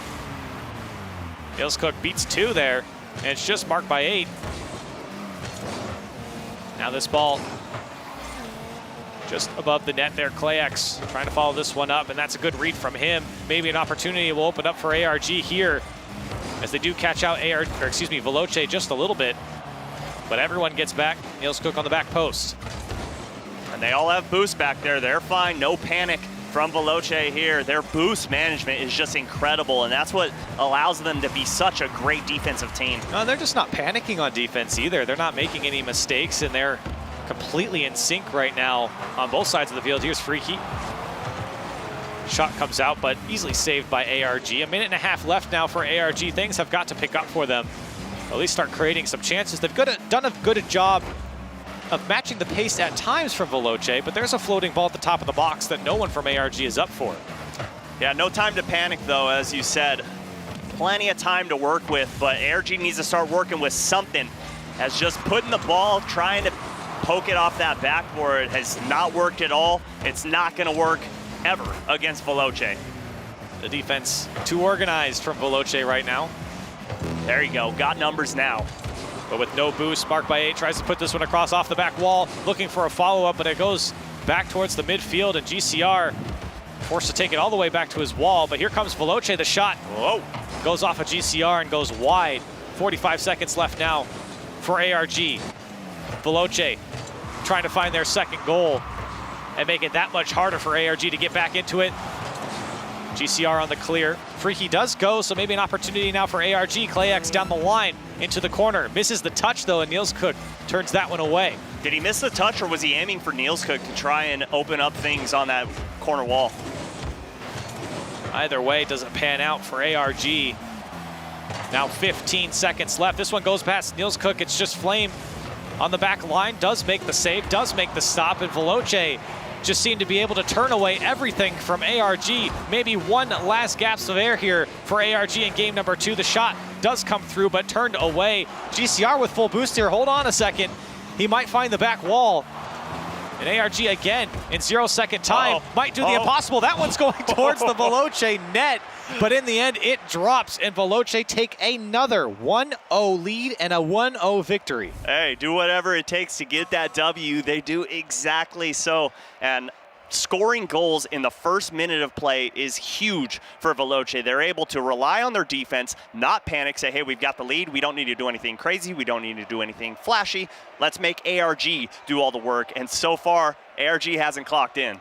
And you look back at these two games, again, they're 1-0 victories. Veloce score in the first 3 seconds in game number 1, and then they score in the first 38 seconds in game number 2, and then it's just back and forth Rocket League for the rest of the 4 minutes that we have left. So ARG, again, just cannot put anything together, and they just haven't been able to put shots to the back of the net, and it's really what's hurting is ARG just not scoring. Been shut out twice now. I mean, they haven't looked bad. They're facing the best team in the rival series right now, and they're getting outplayed. Veloce's playing chess right now while ARG is not even playing checkers. I don't think the board's on the table. They're like, what is happening? A good game plan, though, from Veloce. Let's score quick, be aggressive on that first kickoff, try and get that early goal, and then let's just sit back. And you can really see the organization coming out from Veloce. It has been stellar. While they haven't really been crushing them in scoreline, obviously 1-0 win, 1-0 win, but they have just looked so clean on defense. We've mentioned it a couple times, not panicking. They're able to make the saves. There's always someone back. They never get caught out. And while there have been a few double commits, we really haven't pointed it out, but they've never been punished. You know, if you're going to double commit, at least make the clear. That's the best thing you can do after you've sent a couple players. So for Veloce, things are looking very good here. While they're not crushing ARG, a 2-0 series lead is a crushing win so far. Absolutely. Now you put ARG back on the ropes. You've pushed them in very hard territory to come out of, and that's reverse sweep. It's going to be very difficult against Veloce. I wouldn't be surprised to see ARG take the next match, but it's going to be so hard for them. They have to focus on that opening kickoff. That's crucial. That's where Veloce is shining. They're able to either kill it neutrally or shoot it off to the right or left, and the second man pushing forward is so fast, he's able to push that ball into the defensive half of ARG. So we can see, or let's see, excuse me, if ARG can make the adjustments. Veloce trying to get an early goal again in the first 9 seconds. It's Flame who somehow goes past everyone. He gets a flip reset and carries it past the defenders, does a 360 just for fun, and ARG give up another early goal. And then how about the bump as well to open up the net? Flame making it look fun out there. So Veloce, again, first 9 seconds, get a goal. Can ARG come back and make something happen, or will they give up a few more here in game 3 and go down in a 3-0 sweep? Our last 2 games have been 1-0 victories for Veloce. This game has been no different. Mark by 8 has been incredibly quiet for ARG so far. Looking for him to pick up his offensive prowess. Maybe a chance here. ARG turned away, stumped in front of the Veloce net. And right now it's sort of feeling like ARG is just hitting the ball just to hit it. No rhyme, no reason, no purpose. I want to see them either slow it up, look for a teammate. Good challenge there from ClayX, realizing that the defender had gone away. But again, the defense from Veloce just sitting in net, waiting for shots to be put on. And it's the boost control too. Every time it feels like an ARG member is in a good position to make something happen, you look at their boost count and they've got 10. So Veloce doing a great job of not letting ARG have any of the boost. Yeah, and I've noticed ARG's trying to boost steal in the half. Nice touch from Clayx. You get that double tap, and Mark putting the shot on net, and Niels Cook with an easy clear. But yeah, the ARG needs to try and get the boost a little better at the midfield instead of trying to push all the way into the defensive zone of Veloce. There's been a couple free balls that come off the back wall for ARG, but no one's able to capitalize. And you can see a lot of time and space for players to break out. There's Niels Cook, able to go Pi 2. Flame puts this one off the back wall, and it's a missed touch there by Mark by 8. Shot does come through, but turned away. Flame now just trying to put this one in an awkward spot for Veloce to move up on. And Mark with no boost, not able to do much with that ball. GCR just got a little bit, and now they're trying to work with some offense, but that is going to be easily turned to the side. Shots do come out from ARG, but they're wide and high. Here's another one. This one comes out to GCR, an opportunity. Doesn't come straight down for him. It comes out just a little bit. Mark by 8 doesn't find it. And Veloce got a little scary, a little dicey there for them, but ARG just can't convert. Yeah, you were saying we weren't calling out the double commits, just did so, and again, ARG unable to capitalize. One. Here's a fast break opportunity for Clayx. Can't get the touch. Smart play from Flame to put it over the pushing offender. And you saw Clayx boost count there, just nothing in the tank. He was beat to the ball either way, but still. Now a 2v1 for Veloce. Done well here by Clayx. Just needs to contain and buy time. And his teammates do get back into the rotation. We're looking for ARG to find their way back into this game and find their way back into the series. First of all, they need to score a goal. They've been shut out so far in games 1 and 2, and now in game 3, still haven't put one on the board here. Mark by 8 might be able to change that. Not with that touch. GCR Good over pass. to Clayx. This one's going to find the back wall. It's Freaky up for it. He does get the touch. ARG mounting something here. Here's GCR off the crossbar. Veloce happy to see that one ring off. Now they come back the other way. Flame. 1 minute, 15 seconds left. Trying to double their lead for the first time and score 2 goals in one game. GCR lets Clayx take this one. Niels Cook, no boost. Can't do much there. GCR just pops it, and Freaky and Flame have done such a good job of locking down that midfield. ARG, maybe a chance now. Can they put something together? How do they break down this Veloce defense? How do they find the back of the net? Well, we saw a great opportunity with an infield pass. They need to try and do that, and they don't have a lot of time to work with. Maybe 2 opportunities to push downfield, try and open up an offensive play, but time's ticking down, and it is not their friend. Freaky out-muscles a defender, and then one misses in the middle of the box there. 20 seconds left, and it's not looking good here for ARG off the back wall. Marked by 8. Can he come alive here late in this series, late in this game? Veloce say no. They want to take it. 10 seconds left. Can they put this one away? No, turned away. 5 seconds left, the last chance for ARG. Here's Clayx looking for a teammate, but it's into the Veloce corner and just no one's there. Veloce let it touch the ground, and they're going to take down ARG in a 3-0 sweep, and more importantly, they're not going to let them score. That is a impressive feat, a true shutout from Veloce eSports, just showing you that defense can win games, defense can take you all the way to the rival series, defense can take you to the promotion tournament.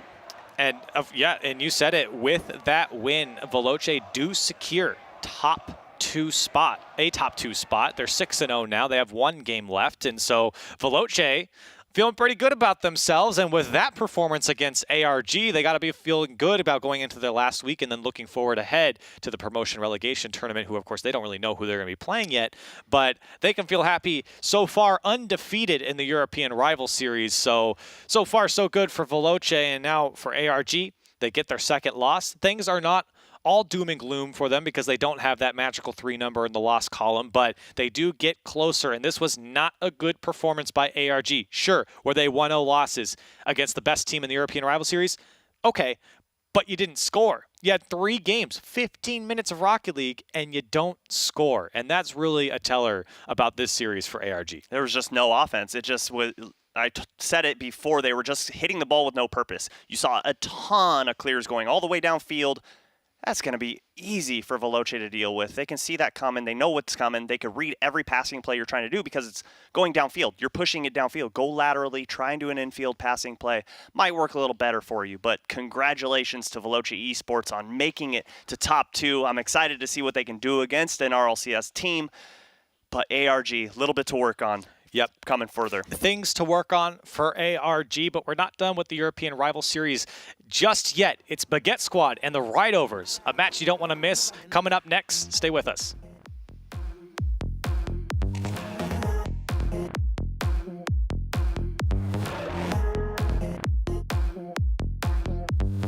Walking on the moon.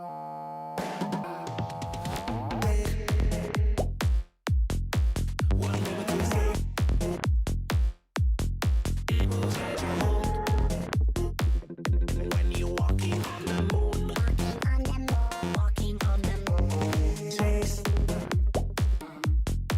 your happy place. It will change your groove. When you're dancing on the moon, dancing on the moon. When we dance again, all our trouble seems to fade away. This is how I feel when you take me to some levels that I've never been. When we dance again, all our trouble seems to fade away. This is how I feel when you take me to some places that I've never been. When we dance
You got me burning up.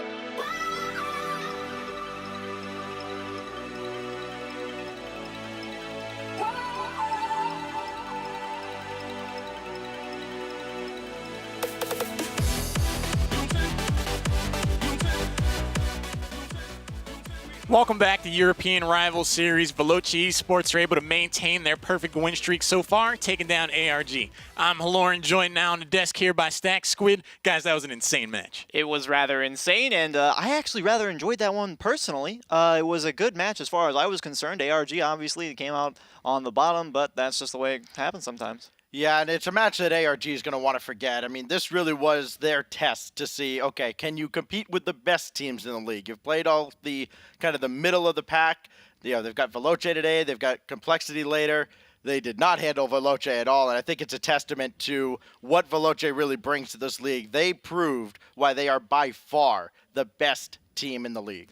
To ARG's credit, holding the best team in the league to just 1 goal a game is something of an accomplishment, but it's kind of sour grapes when you don't manage to score yourself. My question is, do you think that the fact that they were shut out, do you think that's a statement more of their lack of offense or just the overall offensive pressure of Veloce? Well, that really does leave a lot of, kind of random ground in the middle there where it's kind of like we can't really judge exactly how their offense was performing, particularly in this game, because of the lack of pressure. I mean, there was a lot of spots where, they were getting it on and they were able to put shots on target, but at the same time, there's lots of spots where you can't really judge it that well because, again, Veloce is just doing too much work. Yeah, we've seen ARG a couple of times, most notably week 1 against Baguette Squad, where they had opportunities. They couldn't find the back of the net with those chances. But despite all that, they were coming into this week leading the league in goals per game, and Veloce just stifled them. I think it has a lot to do with, especially with 2 defensive guys like Freaky and Nielskuk, the defensive pressure that Veloce is able to put on you, and they turn it into offense so quickly. Very fair, and it's hard to judge offense if you never actually see it. Yeah. ARG still has a chance to control their destiny later on, but let's move on to the next matchup, Baguette Squad. Let's see if they're fresh out of the oven now, taking on the Right Overs, who have yet to find a victory so far in the rival series. If there is a chance for Baguette Squad to hold on to one of those top 4 spots, they have to find success here. And we saw a lot of participation from all 3 of their players. Extra and Ritual were trying to get the passing play started up. It worked a couple of times, but you could also see a couple of spots where they're kind of falling apart in terms of that duo. Swooping also doing his job. But on the other side, I mean, you got the Right Overs. This is a very strong roster, and I don't want to predict in either one's favor, to be honest, but it's going to be a toss-up, really. Yeah, the first thing you really notice, though, about the Baguette Squad is they are a very defensive team. We talk about how Veloce plays defense. Nobody plays more defense than the Baguette Squad plays. We saw it even against Method. They were forced in the defensive end so long, and they're used to that. They're comfortable with that, but it needs to turn into offense. You got Risual and Extra both coming in, averaging 2 saves a game. You can usually get 9 or more shots. We saw at one point, I think Method had 13 or 12 shots against them in a game. That can't be sustainable if you want to be successful in this league. I think if that doesn't change in this match, Calyx and Bilbo especially will have a field day with the Baguette Squad. I would have to agree. In terms of predictions, though, Baguette Squad, we saw them struggle earlier on. They had a chance to be comfortable on defense after what we saw. But who do you think is going to come out on top? Do you think Right Overs will be able to take them out? I personally do think that, actually. I feel like the Right Overs are going to have a very good shot at this one, plenty of experience. And while the Baguette Squad do have that 1 win over ARG, I feel like the weight that they've had so far today hasn't exactly been perfect for them. Yeah, I've got the Right Overs here, too. I think that, Bilbo had a fantastic debut, coming in his very first game, scoring at 0 seconds. They go on to win that game in overtime. They come out empty-handed in the series, but I think that the poise that this team has, they can overcome a bad start like they've had and can still run the table, and at least with a couple results going their way, could be in the discussion for top 2 at the end. Very fair. For me, I still believe in the Baguette Squad. I do think that they will be able to take out Right Overs. Right Overs haven't really established themselves as a dominant force so far in Rival Series. And Baguette Squad, I think if they make any adjustments after what we saw in Match 1, they should do just fine. But let's find out. It will be the Baguette Squad taking on the Right Overs. I'm excited for this. Let's go. So both these teams, I mean, this is must-win territory for different reasons, of course. The Right Overs, they need to win this match to have any hope at all of finishing in the top 2, have a shot at the promotion tournament. They come in 0-2. And for the Baguette Squad now, with them being, I believe now 1-3, they're looking just to hold on to top 4 at this point. Yeah, and of course that top 4 is prime territory for anybody who doesn't want to go through the play. We already mentioned that earlier. Well, let's get this one underway. I don't see any reason to stall any longer. This is going to be an interesting one. The Baguette squad and the right over. Somebody's season takes a turn for the worst when this one is all said and done. The winner will breathe a big sigh of relief, meaning they've still got something to play for. Risual try to take this one past Skyline. No can do, so Extra has to come back to bail him out. But so far they can't get out of their own zone, and more pressure as Skyline comes in to keep the ball in. Quick pass right there off the bat means the right overs are starting to feel comfortable again right out of the bat. I mean, that's something you very much want to see from them as they are coming into this one off couple of losses. It's Bilbo to the backboard. Both members of the right overs turn and start to come in, almost like instinctually they knew that, okay, ball's to the backboard, we got to turn and go. But there's nothing to be gained from that as the ball's now found its way over to the right over side of the field. Calix trying to chase this down. He'll leave it for Bilbo. Off the corner, not going to play that himself. And it's a little sloppy on both ends of the field so far. That's what we saw from the Baguette squad earlier against Method. So the right overs, I said that they were kind of getting a little bit comfortable. Honestly, that last offensive play didn't look like they had too much running for them. You saw Calix going up for the ball, had to be followed by Bilbo, but they easily lost possession. So Baguette squad easing into that defensive mentality that they usually have, and it's working for them so far. We have to see more offense. Risual challenging Skyline. Second time that Skyline stopped him. Calix for Skyline can't get around on a shot. And so Risual at least slows down Calix a bit. Bilbo waiting in support. He'll keep this in the zone just barely. Calix has to come up. His shot will be close to the target, but sent away by Risual. Follow-up is just off the mark from Skyline. It looked like for a moment that the right overs had caught the Baguette squad napping. They still might get a goal out of it. Risual, good clear over towards Swoopin, but he can't come up with it. And that's what we saw earlier today, Squid. The passes just are not finding the mark for the Baguette squad.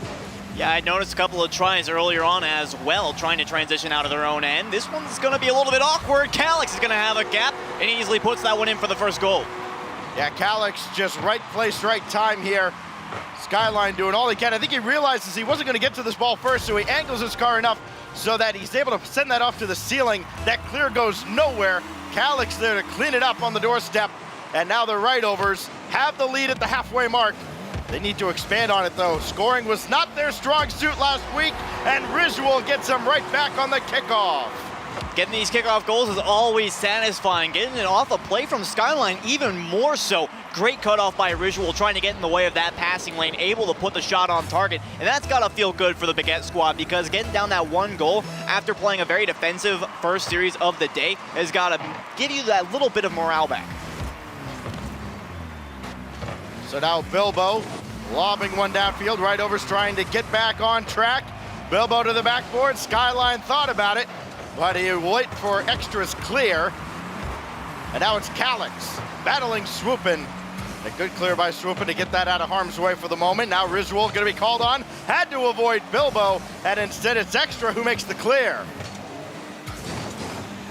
Back downfield comes the Baguette squad.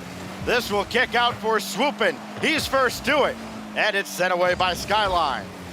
Now centering pass for Extra, not able to get there in time.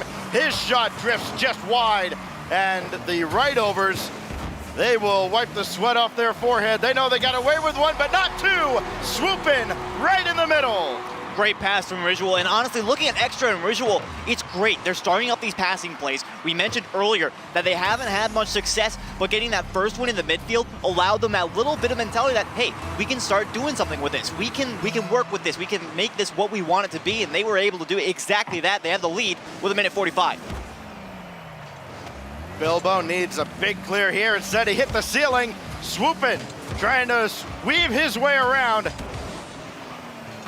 And now the centering pass finds Risual, and Bilbo with a big save for the right overs. Down to 1:30. Right overs have given up 2 unanswered goals. They find themselves trailing in the game that they led not too long ago. Extra to the backboard. Gonna follow this himself if not for the efforts of Bilbo. but the right overs can't get downfield. Every time they go out to the side, that ball's whipping right back in from the Baguette squad.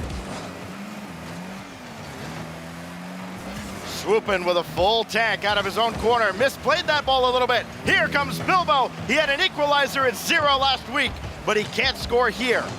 55 seconds remain. Risual has Swoopin waiting, but instead he'll have to play it again. One more touch needed. It's not going to come. And now Swoopin, he'll have his chance to play. All the Baguette squad needs to do is kill off this 40 seconds. Easier said than done. Calyx and Skyline. It'll be Skyline's shot sent away by Swoopin. Follow up from Bilbo is high. And Extra just throwing it away, not really towards Risual, too strong for him. Right overs have a chance here. They have two in the zone. They can't really afford to play any more defense. Skyline centering pass, blocked by Bilbo on the clear, but Risual should have it away. And for the Baguette squad, this is just another day in the office, to be honest, because they're just playing defense against their opponents. It's not that big of a deal, but watch out for the bump. Calyx gonna take this shot, but it did not come through, and that might expire the clock here. Bilbo to center one more time, and this time the ball will drop down in front. And the Baguette squad stave off the late heroic efforts from Bilbo, and they take game one, Squid. A kind of what we expected, though. We saw seven shots that went on target for the right overs. A few more pretty good opportunities on top of that, but plenty of saves from the Baguette squad and mostly good clears out of the defensive end. Yeah, we saw the first half really controlled by the right overs, but again, the Baguette squad they're very comfortable on their own half of the field. So not much different there. They were able to really roll with it, and then in the second half, they're able to roll over their opponents and get those 2 goals. So a solid comeback and way to really just kind of see, hey, we know what you're playing now, and now we can take it against you. Yeah, and of course the right overs, they're used to being in this spot. They know they've got a fight on their hands. They give up that game. They don't get the answer back after giving up 2 unanswered goals. What do you think this does for them mentally? Mentally speaking, I honestly think that the right overs, they're going to look at this one and say, okay, I think we gave that one up. I don't think that there was much, in the way of them kind of giving the entire game their all. I feel like that a lot of the game kind of went, okay, we're just going to go ahead and throw some offense your way, but then after we get our first goal, they kind of calmed down. They let Baguette squad push out. They let them make the passing plays, and what's important for Baguette squad is that they open up those passing lanes for themselves. No do-overs in the rival series. I'm sure that the right overs would like to take last week back and have another shot at it. Instead, they've got to make the most of the hand they've been dealt. They're down 0-1, going into game 2. And the ball going the way of the Baguette squad. Here's Swoopin. He will center, but it's going to be cleared away by Bilbo.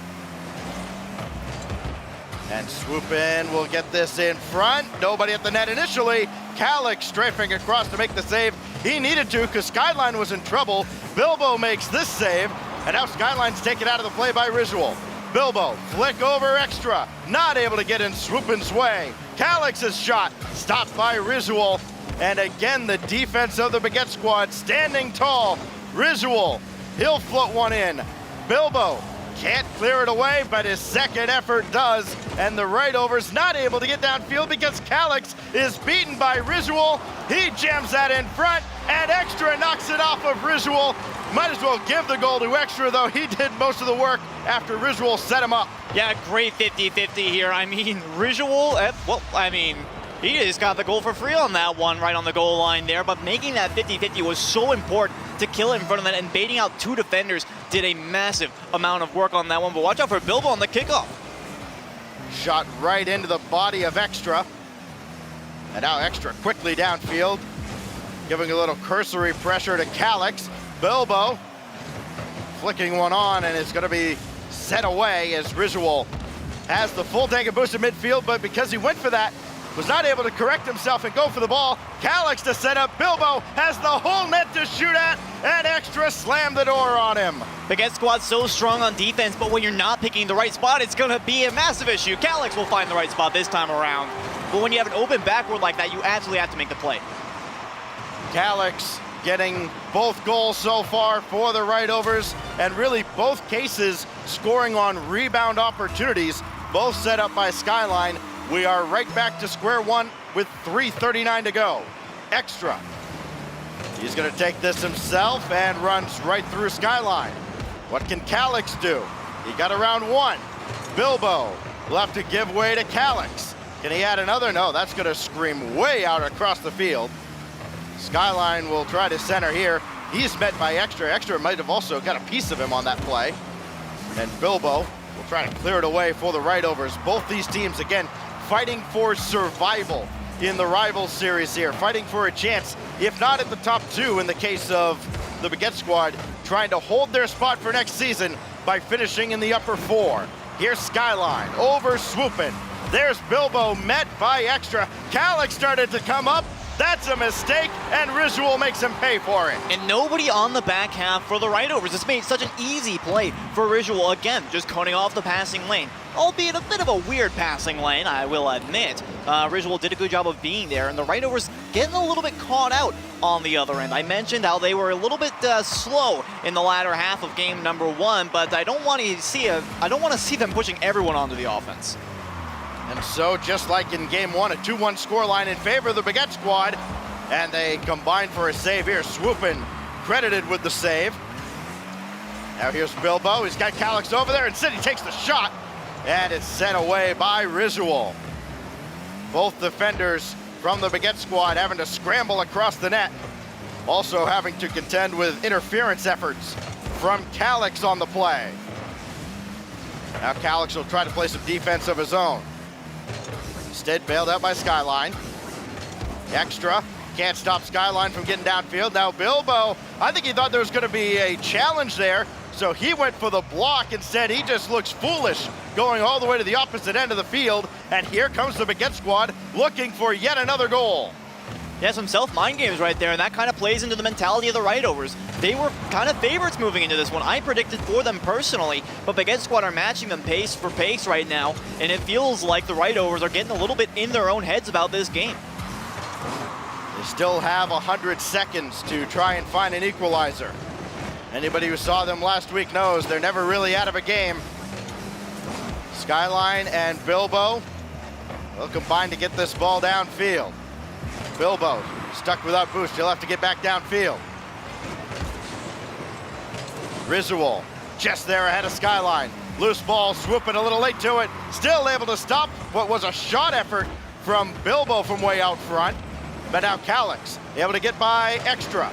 Risual opting to go up the backboard. Calix just spikes him down, and Skyline will tie the game. Rather easy to shoot on a net when there's nobody to defend it, and Calix multitasking on that one. Went for the ball, missed it. Well, what can you do? Bump the defender, leave it open for Skyline. Amazing play there, and great awareness. 1:07, and they have the game tied.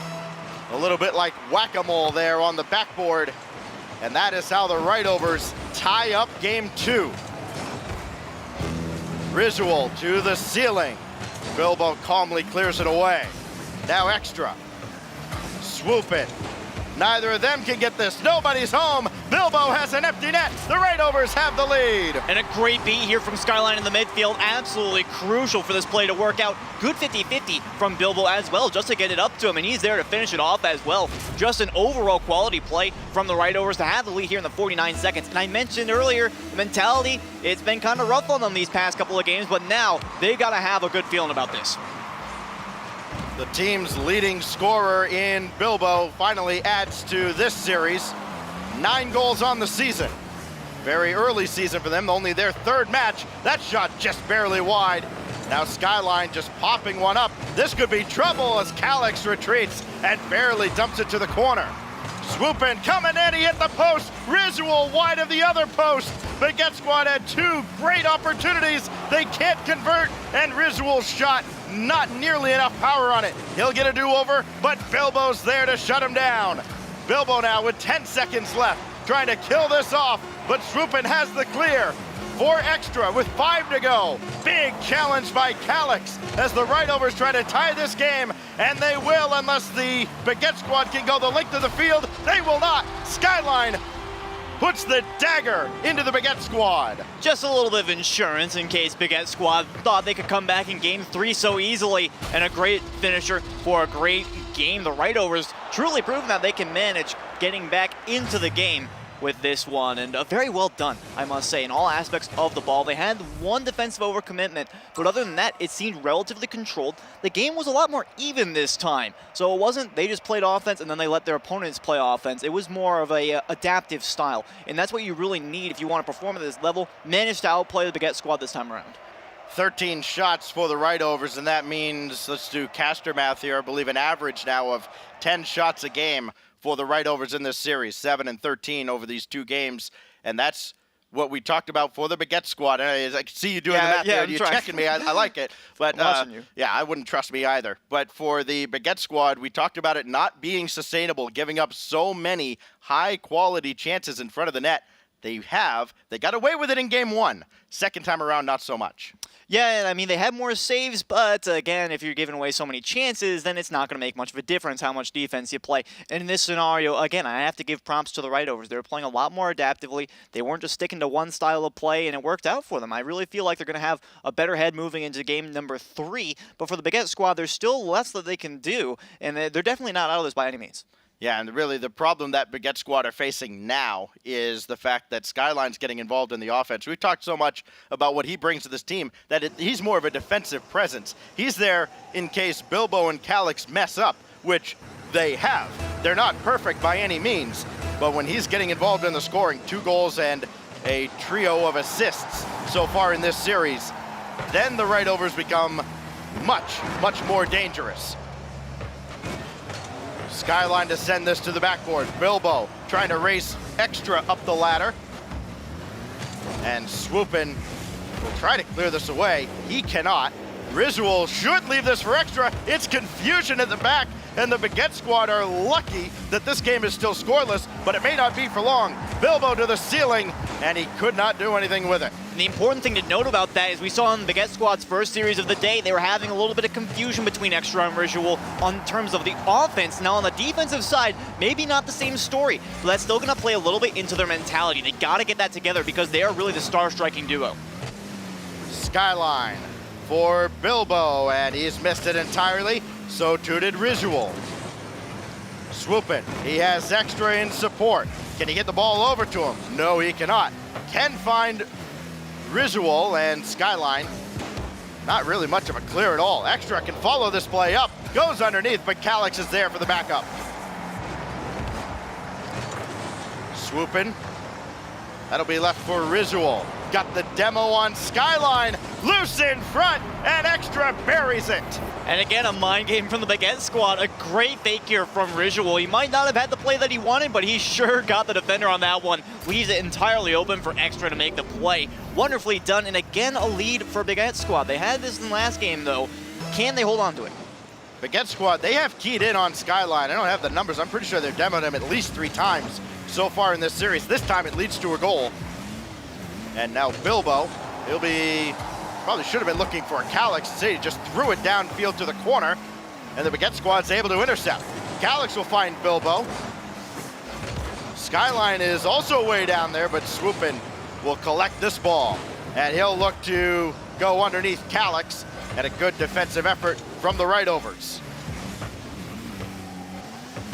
Bilbo needs to back off, not trying to do too much with that play, realizes he needs the boost. Now somebody's got to scramble back. It'll be Calix against Swoopin'. Extra now to center this ball, and Bilbo, I think if Bilbo touched that, he was going to center that ball. Skyline comes in to put it to the corner, and Swoopin' has to half flip to get back, and he will be able to do so in time. But you have to consider the right overs with very little offense so far. We have seen the Baguette squad with that little half flip we saw a moment ago. You're kind of wondering, are they starting to push a little bit too much onto the offense? We've seen a couple of stray passes as well. Are they getting too dead set into the mentality that they have to play on offense, or is this going to be the right overs game pretty soon? Extra with a clear, that will find Risual. For the most part, the Baguette squad have done a great job utilizing their teammates to get downfield. A few lapses have cost them, though, in this series. They've cost them dearly, especially in game 2. Skyline, good block on Swoopin'. Calix has that ball downfield. Bilbo to chase. Skyline waiting for a ball that never drops down. Risual got there first. Now Calix lobbing another one in. Who's going to blink here in game 3? Swooping to the backboard for extra, and he puts one wide. Had a lot of pace on that shot, but could not control it. And again, open backboard's got to be a staple of any offense here in the rival series. So very important that he got that shot. The right over starting to push down to offense. But again, no dice. The Baguette squad is so good at playing defense that they're just using those skills to transition straight downfield. Swooping on Bilbo's blast is set away. Now Bilbo thought about chasing this a few times. Little indecisiveness, but he made the right call in the end, able to clear that off the backboard. Calix rolling one towards Skyline, but Risual is there first. Good field vision from the defense of the Baguette squad. They know they don't need another goal, but it would certainly be great insurance. Calix, not a good touch out of the corner. That's going to slow them down, and time is certainly not on their side. Skyline for Bilbo. Calix needs to be able to get downfield. He cannot, as he's forced to play this to the corner. Risual back in front for Swoopin, and that may do it in game 3. This is a great pass, a perfect counterpoint to what we saw earlier. We saw some straight passes from the Baguette squad, but this time around, they know exactly what we're doing with that ball. Risual with a fantastic pass off the side, and that's really got to fix up this game for them. Now they're thinking to themselves, okay, no big deal. We got this under control. We're playing our game now. The right overs can't touch us. 42 seconds remain. We have seen the Baguette squad lose a lead with this much time left after Burrito B got a hat trick for Method in game 1. Calix can't play this ball. To the corner it goes. It's not really coming out of the corner either. Risual. Skyline needs this downfield, needs to find Calix, but Calix too busy taking extra out of the play. There's another demo from Bilbo. Loose ball in front, but nobody can get there, and a measure of revenge from Risual should seal the deal in game 3. It's looking like a shutout for the Baguette squad. We talk about shots all the time for the right overs and how many shots Baguette squad give up. Only 3 shots on target for the right overs, and the Baguette squad have the defensive performance. Actually 4 shots, but the right overs, or the Baguette squad has the defensive performance that they've been looking for all season. And that really showed right there in the closing seconds. We saw a bit of a demolition derby, and I have to give them major props. Usually when you see that kind of play start to formulate seemingly out of nowhere, in the terms of right overs this time around, it can be very surprising and take you off guard. But they responded in kind. They had counter demos. They had people always on the back line to be there for the shots. And overall, they were not at all shocked when it started to happen. So you can tell the Baguette squad have this locked down in basically every sense of the word. We talked about their defense has been phenomenal this series so far, and it really has. I feel like that shows it 95% of what they can do. I'm scared to see what 100% is. Right.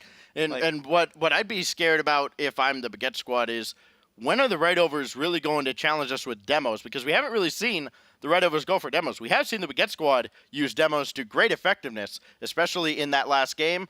You know, we saw the demo on Skyline that has set up many opportunities for them. If that continues, you know, you got to wonder, when are the right overs kind of going to go to that level? When are they going to try and use what the Baguette squad's doing against them? Well, to be fair, I mean, they did need to get any sort of offense started up before they can start using demos. So I feel like that's their first step in this one. But there's still a lot of pressure on them to try and win this game, with Baguette squad having 2 now. Off the kickoff, it will be Bilbo to control this. Has Skyline waiting for a pass, and said the shot is stopped by Swoopin. Swoopin downfield. He got the midfield boost, but missed the ball entirely. Risual misses this ball entirely as well. Tell you what, it has not been pretty for the Baguette squad today, but it has been effective enough as they are trying to get their 2nd win of the season. Extra against Bilbo. It'll be Skyline off the ceiling. I think Swoopin was expecting the backboard. Instead, Skyline went to the ceiling, but the right overs are still denied any goals. And Bilbo watches that ball go right over top of him.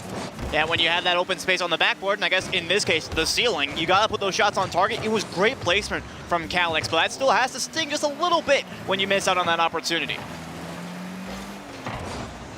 Calix just throwing one up towards the sky. Nobody actually went for it. Instead, they had to wait till the ball came down. Now Calix, waiting at the center of the defensive end, has to make that save. Calix for Bilbo needs Skyline to come up and help. He does, and takes out Extra in the process. A chance with an extra attacker, but nothing doing because everybody had to go back for boost. Not a very efficient attack at all for the Right-Overs. Now Extra trying to pull the string on Skyline, but he blocked him anyways. Well, we were talking about that they need to get the demo started up, and well, they finally did. They've had limited possession on the offensive end so far, but that's more than they could say at this point in game number 3. So at least you gotta be thankful for that. Ball popped out from Extra, and Risual and Swoopin both had to converge in front of the net to save that ball. Could still be trouble for the Baguette squad as Extra needs one more touch, doesn't have it. But Swoopin makes sure there's no counterattack on the part of the Right-Overs. Now there could be.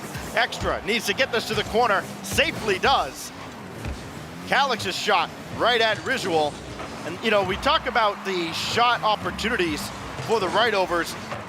What has happened historically for the Baguette squad this season, they've been giving up boomers of shots, a lot of shots right out in front. Most of the Right-Overs shots, plenty as they've been, they haven't had a lot of pace to them. They've been kind of tough angles, very easy to shut down for the defense of the Baguette squad. And then to add on top of that, if they are on target, usually they do, if they do have power, then they're usually not on target. We saw that earlier with Calix's first shot in the upper 90. Of course, that didn't end up going in. Here's another shot. That one was on the mark, but there was Risual to stop it. And two defenders there for the Baguette squad. As there often is, there's a big stop. And now the ball going back the other way. Calix has to just watch as his teammates try to chase this down. Off the backboard, popped up by Risual. Good placement, making sure that ball didn't find its intended target. Risual misses this though. You praise the guy and what does he do? He beans one the next time around. Extra will clear this away. Bilbo got around 2. Can Skyline find Calix? That ball will get centered. Calix's drive is saved by Extra as he falls away into the corner. And again, a high shot, but this time there was just no passing. Nothing to confuse the defenders in that instance. So for the Right-Overs, again, they're starting to push out onto the attack, but they got to get more in-depth in this to really stop the Baguette squad. There's nothing that they're going to be able to, get through them without making some sort of advanced play. Demos, passes, the likes. Popped up by Swoopin. Still no score to the final minute of a must-win 4th game for the Right-Overs. Bilbo, I think he saw that double commit from Baguette squad, was staying on the ground waiting to take advantage of it. The Right-Overs never did. Swoopin, not a lot on this, but he'll find Risual, and he hit the crossbar on by far the best scoring opportunity for either side in game 4. It really has been the best scoring opportunity, and unfortunate that went just off the top. I love the placement on that one, though. We mentioned that it's so important to place the ball in a hard-to-reach spot, and that indeed was a very difficult spot to reach. But now, for the Right-Overs, are they going to be able to push out on that one, or are they starting to get scared of Baguette squad? After kind of an off week for the goalposts last week, we saw some people able to beat the post, beat the crossbar. Not this time around. 7 seconds remain in game 4. Overtime looming. As this goes out to midfield, Skyline will have a look, but his shot is well wide. Bilbo can't convert the tough angle. The next goal, the only goal of game 4, could end the series if it comes from the boys in blue. And it's got to be so stressful for the Right-Overs right now. We've seen a lot of plays that indicate that they're not exactly on their game. Great save from Risual there. But here's Skyline for the follow. Extra's going to have this one this time. The Right-Overs got to be feeling confident now. Risual, I think he kind of got ramped there by the edge of the goal, but he's able to recover. Now Extra, throwing one to the backboard. Risual's way back on the other half of the field. He can't come up for this play. Now he does. Doesn't really have anybody in support. May not need teammates as he almost forced that ball through. Skyline right at Extra. Could be trouble. Calix got to be sure-handed here. Every mistake magnified in overtime, especially with the series on the line, maybe even the season on the line as it is for the Right-Overs. Risual looking for Extra. Found him, Jolie Coup, the Baguette squad strike at OT. The classic duo of Rizal and Extra finally strike when they're needed most, and here it is. A great pass straight into center, and Extra manages to put it right behind the defender. He was expecting that shot all the way to the opposite side, and that really just goes to show. I mean, it got to them. The right-overs were kind of in their own heads. What looked like it could have been an easy save as long as he read the pass turned into one of the most difficult plays I think he's made all season, and unfortunately, it's the one that breaks their back. The right-overs had 10 shots. The Baguette squad had 4. And of course, the Baguette squad wins, because why wouldn't they? It's what they've done all season long. Extra and Rizal, they come into this week averaging 2 saves a game. I'm sure that number has only gone up. They both had a Savior medal there in that match. And again, the Baguette squad, like they did against ARG, they find a way, even being bombarded with shot after shot after shot, to come out on top, and they get a big win in overtime to really keep their season going. Yeah, I mean, their record now advancing to, I believe that makes 2-2? 2 and 3. 2 and 3. All right, that's the one I forgot about. So Baguette squad, absolutely a win that they needed, but we've seen so much strong stuff out of this team that it's impressive to see them able to take wins off of the right-overs. Now, on the other end of that, though, I got to think to myself, I've been predicting that the right-overs are going to be a team to watch out for all season, and they haven't exactly started strong. What are the changes that they need to make? Well, what really seems to be the case for the right-overs is a case of almost just being snake-bitten, right? Because they've had their opportunities, they haven't converted on those opportunities, and that has really plagued them from week 2 to right now. I'm sure if they could have the season to start over again, they may very well be 3-0 at this point. Instead, they're 0-3. Well, that's just the way it goes sometimes. I mean, I'm looking for more great stuff out of the Baguette squad, personally. I want to see them make a top 4 run. Obviously, a play-in team and a little bit on the lower end of the seeding as well. So let's hope we can see more out of them, more good things out of them as we move forward. Well, the French squad has gone 1-1 on the day. Now we see the Spaniards. Can they recover from being shut out completely by Veloce eSports? They've got complexity coming up next. Don't go anywhere.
hard to escape. Set your mood. When you're walking on the moon, Walking on the moon. Walking on the moon. chase. Baguette squad are able to make adjustments off of their earlier match, make some improvements, and take down their opponents over at Right Overs. Welcome back to the European Rival Series. That was a really cool match, but I was really glad to see ARG start to, or Baguette squad start to step things up. Yeah, me too. Again, I predicted for the Right Overs to win that one, so I was actually kind of a little bit disappointed to see that they didn't show as well as I think they could have, but I guess that's just a testament to how good Baguette squad can adapt to their opponents. Yeah, I mean, they're a very frustrating team to play against, and I think the teams that do have success against them, I think, are really the teams that are more poised. You know, they know that they're going to have really good shots spoiled by the defense of the Baguette squad, but they know there will be more opportunities, and they cash in on those chances. The Right Overs, they could not overcome that, and as a result, they're 0-3 now. And the Baguette squad, they're still alive in this whole thing. You know, 4-3, especially with all these teams beating up on each other in the middle of the pack. 4-3 could very well get you to the top 4. It very well could, and 3 losses has been that critical breaking point for teams. So Right Overs, they have to play perfectly for the rest of this series if they want to try to make those top 4 spots. But this next matchup, I think we may very well have saved the best for last. ARG taking on Complexity. Going in today, both of these teams were 2-1. They both now have lost to Veloce eSports. Complexity came into the series with so much confidence and momentum, they have to try to find that rhythm again. Yeah, and I mean, we got so much striking potential on that team that, I mean, it's hard to imagine that they don't find that kind of stuff. So, I mean, in all reality, I feel like they're going to have a very good shot at this one. ARG, a strong roster on the other side, but I feel like Complexity has a lot of experience to work with. Yeah, they do, and these two teams score a ton of goals. They come into this week both averaging right around 2.3 goals per game. That's tops in the league. That number has gone down for ARG after going 0 for the entire series with Veloce, but it's Veloce. What do you expect? So if you like offense, you're going to love these teams, and keep your eye on Flakes, of course. You know, the rookie has been phenomenal, leading the league. Only player averaging more than a goal per game. He's at 1.1. I think he's got a pretty significant lead over Niels Cook, though that number may have changed with Niels' performance earlier. High-powered offense has definitely defined both of these teams. And like you said, Flakes coming on to this team has definitely been a fire starter for their ability to find balls into the back of the net. In terms of predictions, though, who do you think is going to take the best of 5? I like ARG. I love those guys personally, but I got Complexity's back. I'm sorry to say it, but with so much power on the Complexity side, it's really hard to favor against them.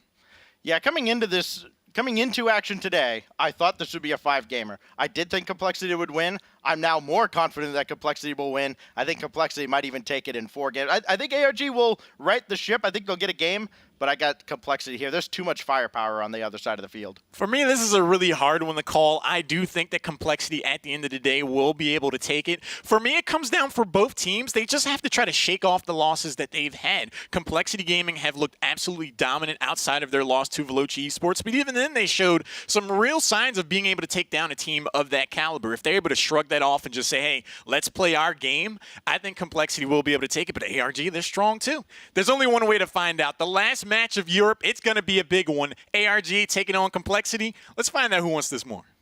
Yeah, what we're going to see in this matchup, Squid, is will a full team effort, which ARG usually gives, is that better than having 2 guys just completely dominate on the offensive end? Because that's what Flakes and Greasy have done. Magnus hasn't done a lot of scoring, but his impact on this team has certainly been felt. I have to say, I'm kind of leaning on the side of, I think a full team effort can definitely bring you a lot more results in this kind of environment than just having 1 or 2 standout players. But at the same time, I feel like Complexity have an incredibly strong roster, and I feel like they're going to be able to eke this one out with just 1 or 2 of their players doing particularly well this season.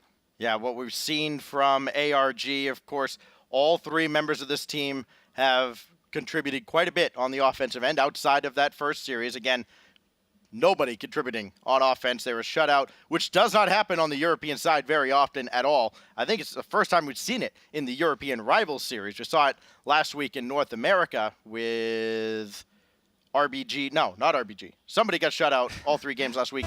Plot twist against Birds of the Bees. That's who it was. We're underway here, though, in Europe. Final match of the day here on the main stream as GCR will play this, trying to keep the ball on the offensive end of the field. ClayX will have a shot, but it is just wide, and Flakes has a pretty easy clear. Magnus looking to set up Flakes. ARG's focus has to be on shutting down Flakes. Make somebody else beat them. The problem is, Greasy Meister very well could do it. Double commit there from ARG. And GCR throwing one downfield. Magnus first up for it. Beats Mark by 8 to that ball. Now Magnus and Flakes. Magnus takes the shot. Greasy with the follow, and he threads the needle.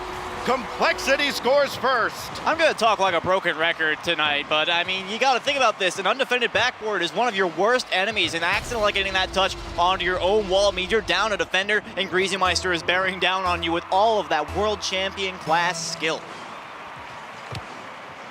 Greasy Meister plays that kickoff through. Magnus to the corner. And now ClayX for GCR.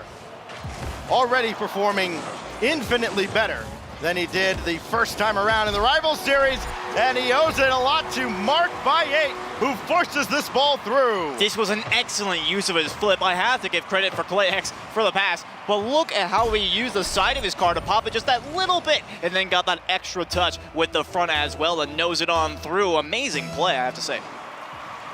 Mark by 8, usually one of the setup men for ARG, averaging a full assist per game, but also leading the team in scoring.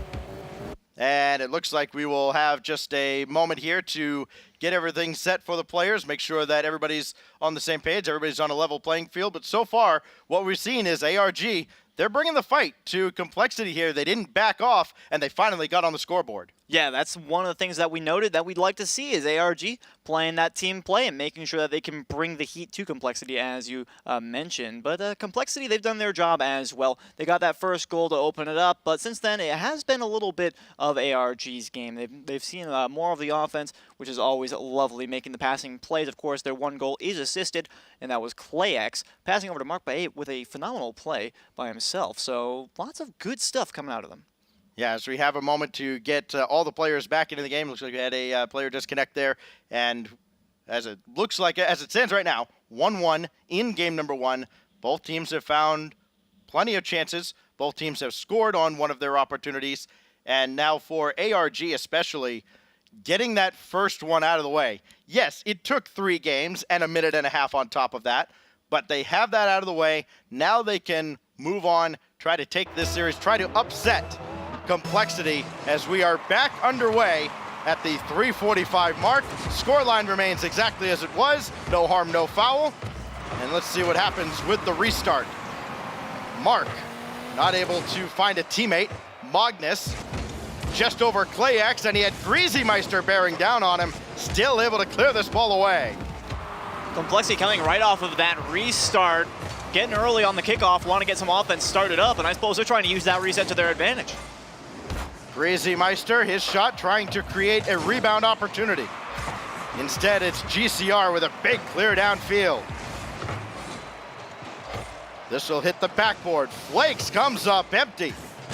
And could be trouble now for Complexity. GCR able to beat out Greasy Meister. Mark waiting for a pass. The pass never comes. Instead, he'll circle around, play this out of the corner. Can he set up Clay? He can, but the shot's wide. Mark in reverse, trying to create any opportunity at all. And now Flakes with a brilliant touch, getting around the second to last defender. But the third man back for ARG stops Complexity from breaking this tie for now. And one thing to note is ARG actually used a fake to try and make that last shot happen. Almost worked. Flex was a little bit off the mark and there were 2 defenders, but either way, you saw Mark by 8 going for a fake pass, almost worked out. And ARG, who've been so strong with their team plays, you know that's got to be a little bit confusing as a Complexity defender. Magnus trying to play that ball himself. Met by GCR. Flakes looking for Magnus, found him, Pass goes all the way across, and Greasy can't really follow the play. Here's Mark by 8, around Magnus, and ARG leads again. Not 30 seconds ago, I said that ARG are strong with their passing plays, and well, there you go. Exhibit A, Clayx with a wonderful pass again to Mark by 8. The exact same combination that scored them their first, and now they have a second with 2:03. ARG has had a lead plenty of times this season. As a result, 2-2. They haven't been able to hold all of those leads. GCR misses that ball entirely, but Mark by 8 is there in support. And now Mark very quickly downfield. Met by Magnus. That ball skips way back out to the center line. Ball has a mind of its own here in game 1. Double commit from ARG. They haven't been punished for it yet. Midfield boost is open, and Mark will take it. And as a result, he'll have a shot here. Can follow this play himself. Instead, he'll leave it for GCR, and Flakes makes the save from above. Great idea, not quitting on that one. Of course, you always have to be of that mentality of, okay, I made a mistake, but I can make reparations. It's not going to be that difficult. I mean, he made a great save on that ball, coming down like that in complexity. We've seen life out of them in terms of trying to move on to the offense. ARG have been meeting it so far, but there's still 70 seconds left. Clayx not able to control his car quite the way he would have liked on that wall. GCR with a big save on the effort from Magnus. Clayx for Mark. Clay coming around in front, looking for someone to demo, I think. Instead, he'll settle for some boost. Mark now off the corner, trying to run interference again on both Magnus and Flakes. I don't think he got either one of them. And 40 seconds. This boost control is making it so much harder for Complexity to try and push out. We noted that I believe it was GCR or Clayx going for a demo. Either way, well, someone's going to find one there. But they're going for these demos, they're going for these boost steals, and it's working perfectly. It's keeping Complexity boxed in their own end for the most part. GCR to the corner, spoiling the efforts of Complexity. Not out of trouble just yet, though. GCR took his time clearing that ball away, and Mark has to just pop it down to the opposite corner. 8 seconds remain. ARG clinging on to dear life here. 4 seconds. Flakes can't get this ball downfield. Magnus can't get it downfield either. A rather pedestrian effort at the end of game 1 for Complexity, and ARG, after being shut out the entire series against Veloce, take game 1 against Complexity. This is an interesting turn of events because ARG, we mentioned that they look strong, but you can never really tell when you get shut out every single game. But now against Complexity, they are bearing their fangs right about now. And their midfield presence is, for me, one of the most important parts of this gameplay so far. I already talked about the boost steal and the demos, which have both been a significant part, but making the passing plays as well. And you've got yourself a recipe for disaster versus any sort of defense. And ARG, a team that we've seen against the middle of the pack, teams that they're not really contenders for that top 2 spot, let's be honest. This is their biggest test today, facing both Veloce and Complexity. Those are 2 teams that everybody thinks will be in that promotion tournament. But if this keeps up, if ARG can spring the upset squid, this brings Complexity down to everybody else's level. It creates another team at 2 losses, and now all these other teams that are sitting on just 1 win this season, they're going, yes, let's go, ARG, Viva Oceania, let's go. They got their flags out. Absolutely. I can just imagine them in the background. That would be a great story, and I mean, that's the most important part of this game. Is Complexity losing this would mean that suddenly there's an open spot there in the top 2, and someone's going to have to take it. Want to plant the bug in your ears right now. Week 5, the final match on the schedule is the Vikings against Complexity. Just keep that in mind. Both teams only on the 1 loss. Greasy Meister got the demo, ended up centering that ball for Clayx, and ARG get a gift in game 2. What more can you say about that one? A great touch there from GCR, and Greasy Meister wants revenge, but it accidentally centers in front of his own net. That one's got to hurt just a little bit for Complexity, because they know that they can win against ARG, but it's going to take a lot of focus, and well, that's not the way to do it. That's one. If you're Clay, you're in comms as Mark will put another one in. Right now, ARG are on fire. They've scored 2 goals in 11 seconds. So quick off the faceoff from GCR, beating out Magnus on that ball, and suddenly Complexity are thinking to themselves, we were betting so much on that play going through, and we don't have a back, man. And Mark by 8 is going to have an easy time putting that one in. So ARG with a 2-goal lead. This is what they won with last time. To be a fly on the wall in their comms right now, they've got to be congratulating GCR. Hey, nice assist, GCR, nice assists. Was the first one set up off that demo by Greasymeister. He'll look for redemption, waiting for a pass from Magnus. Instead, just playing a ball that fortuitously dropped to him. And a flank shot's going to be high, sent away by GCR. I feel like that was a big wasted opportunity there for Complexity Gaming. It felt like they had a lot of effort going into that play, and then suddenly they said, meh, and let it go. And now ARG's moving out on the other end. You gotta realize ARG's not gonna let you have this kind of space. Magnus, quick transition attack, and all GCR could do was get a touch on that ball and hope he didn't score it. GCR meets Flakes in the corner. Good recovery from Flakes. Can Magnus get onto this ball? He can't. ClayX trying to get a touch or a piece of Greasy, got neither. And GCR centering attempt goes right to Flakes. Here comes Complexity. Flakes up the ladder, met by ClayX, and now ARG again transitioning out quickly, trying to get another goal here in the first 90 seconds. Instead, it's a big-time bump on Magnus. That'll force him to the back, and Flakes will take his time getting around Mark. And again, it's one thing to give your opponent space on the defensive half, but it's another to give them space on the offensive half, which is what ARG seem to be having a lot of right now. So for Complexity, I feel like it's more closing the gap than anything. The boost control and the demos have been a little bit more tame this time around, but I feel like they really got to start moving out, otherwise they're not going to have much success here. Greasymeister throwing one off to the opposite corner, just trying to hit it where they ain't right now, and right now it seems ARG is everywhere. GCR, he'll follow this himself, and Flakes has to make sure of the clear. Magnus over Mark, but again, another ball boomed back to the orange half's back wall. ClayX skying one up for GCR, he thought about it. Now he'll go after this ball. That double commit should be costly, barred down, and it finally goes in. Greasy will get credit. Panic from ClayX right here, and can you blame him for that one? A huge win on the double commit right there for Greasymeister. Crossbar down and not quite in, and ClayX knew he had to do something with that ball, so you can't really blame him for that one, as I mentioned. But it's 2-1 now, with 2 minutes and 37 seconds left. ARG been looking relatively strong so far in game 2. I'm not sure how I'm feeling if I'm Complexity. They got to be feeling a little bit better after that goal, but they almost gave up another one as Flakes let that ball go out of the corner. Magnus trying to center for Flakes. Looks like Complexity will have to retreat. Greasymeister, good challenge. Allows Flakes to stay up. Now Clay needs this ball, he doesn't have it.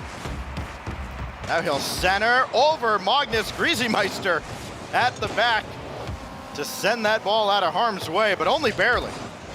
Now GCR trying to get around Greasy. He's shadowing him the whole way.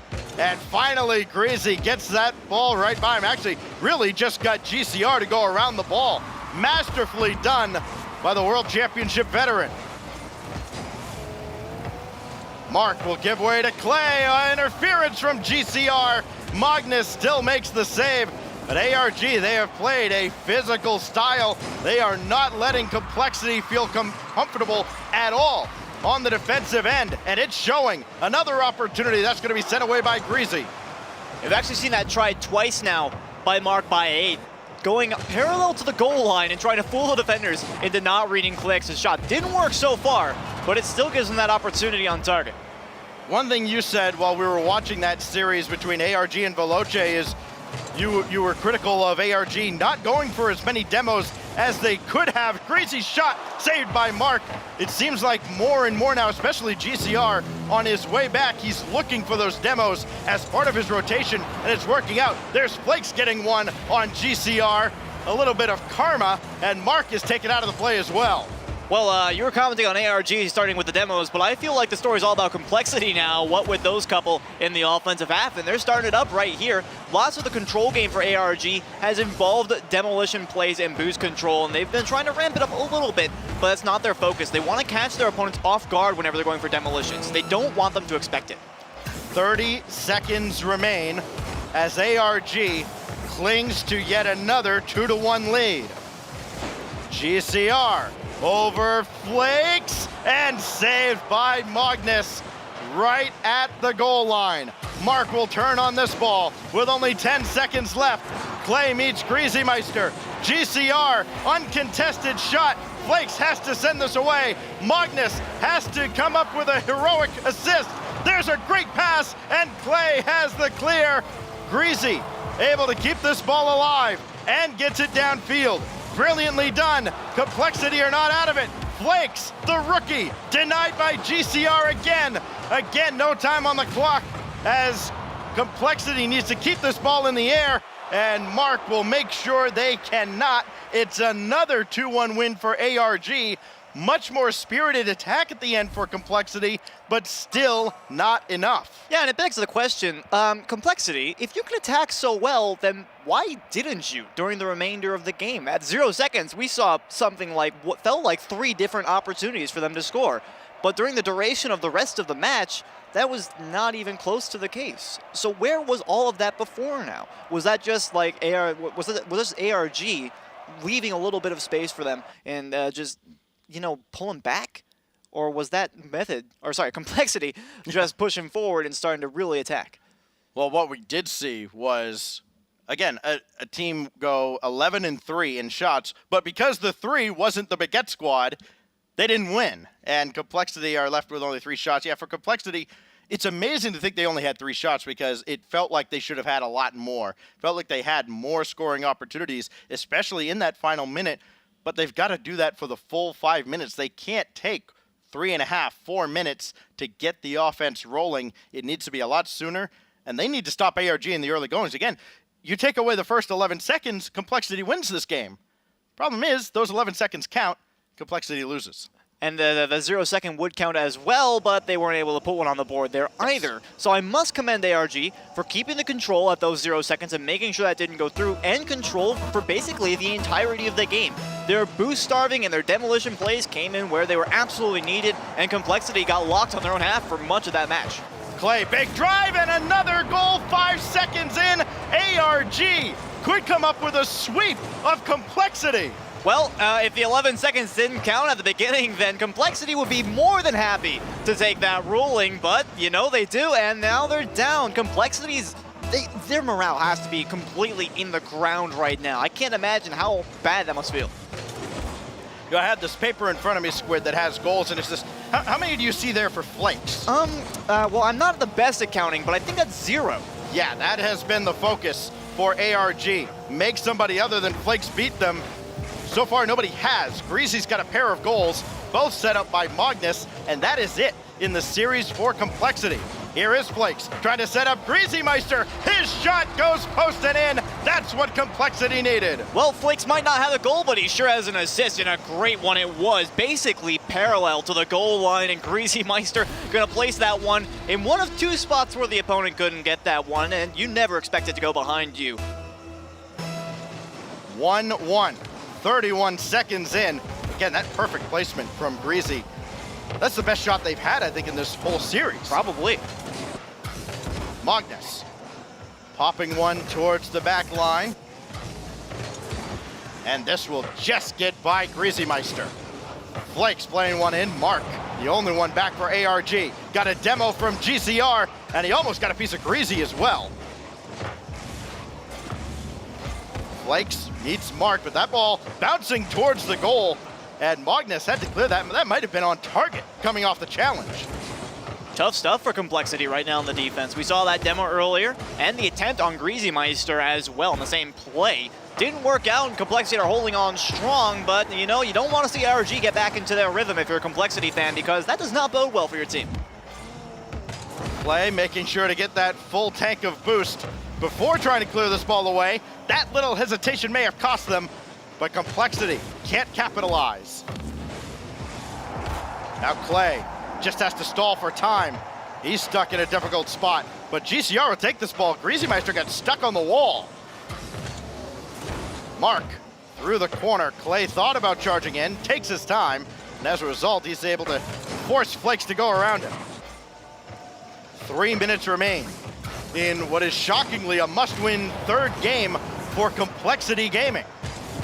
Clay X, not a good touch at all. Greasy, he could have a shot from this angle, but Mark is there well ahead of him. GCR Needs a huge clear. Can't find ClayX, but GCR able to take that midfield boost. Couldn't get a challenge on Flakes. Waiting to see who makes the critical mistake. In the midway stages of game 3. Mark in reverse. That is usually not a good plan. Magnus. I think that was supposed to be a shot, but it didn't really find the mark. And this is difficult right now. You know, I'm gonna be the first to admit, I'm not really sure what Complexity are up to. It seems like half the time they're trying to play reactive to their opponents, and the other half they're trying to play fast on the offense. And honestly, that might work. It seems to be getting ARG a little bit scared, shaking in their boots on their own half of the ball. But so far, no dividends. What's important for Complexity to remember is it's been all kickoff goals for ARG. They've scored 3 goals in the first 11 seconds of these past 2 games. And that has been the difference so far in the series. ClayX. Can't clear that ball away. Stuffed back into the zone by Flakes. Now Magnus, he'll have a look. ClayX, big clear, looking for GCR. Instead, GCR had to think about retreating. Now he finally will go across the field. Got a piece of Greasy Meister at the midfield line. So Flakes has to make this save, and Greasy is now at the back. And I'm not too happy about seeing 2 players backwards on that one. A lot of submissive play from Complexity against ARG right now. And again, that's not exactly their strong suit so far. ARG have been making very good use of their space on the offensive end. So I want to see a little bit more of Complexity trying to push out as they now approach the final minute of what could potentially be the entire series. Mark by 8 has more shots than Complexity has right now. He has 5. This would be the 5th shot for Complexity if they're able to get one on target. They can't just yet. Greasy, that'll drop down. GCR had it red all the way. Flakes now with 43 to go. Can't control this ball, so it goes back the other way. ClayX will have this for Mark. Popped up. Clay to the backboard. GCR just waiting, and finally Flakes clears it away, and Greasy Meister rotates in behind him. And think about this, in the final 30 seconds now, for ARG, they're fighting for a win. Complexity are fighting for their lives, and when you consider that Complexity is probably the heavy-handed favorites in this match, it suddenly becomes exaggerated, compounded on top of the fact that ARG might win this one. So the morality's gonna be very, very different on these sides of the balls. Flakes trying to play this himself. The rookie can't play hero this time. Now GCR just lets that ball go. We'll have overtime.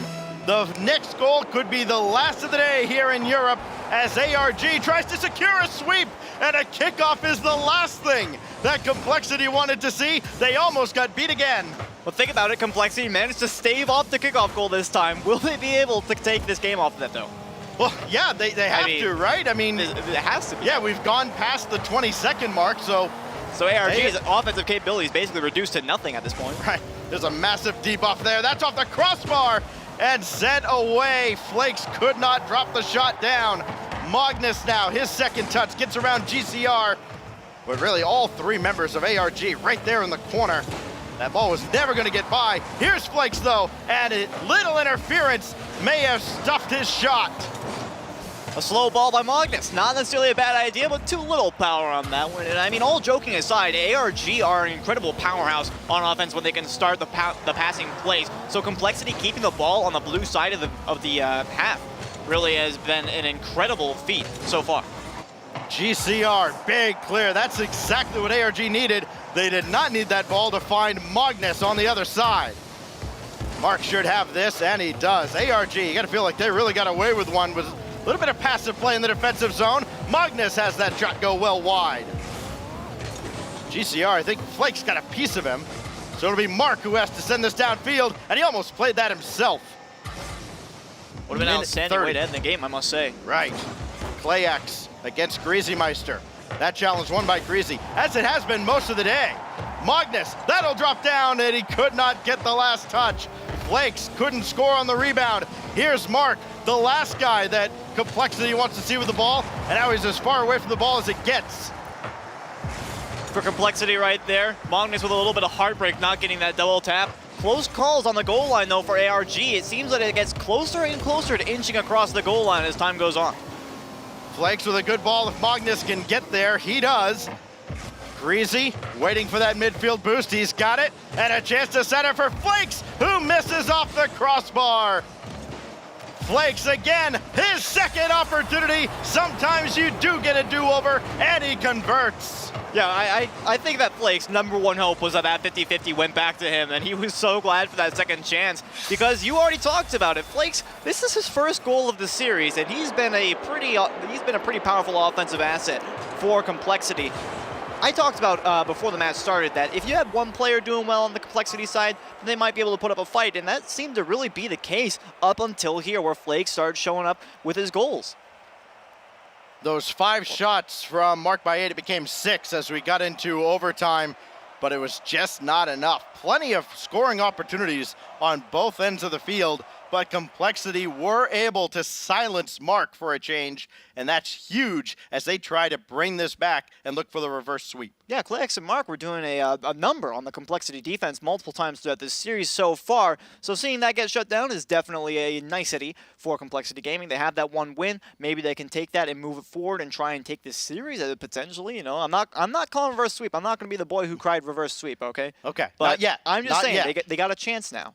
Yeah, they do have a chance. They stay alive.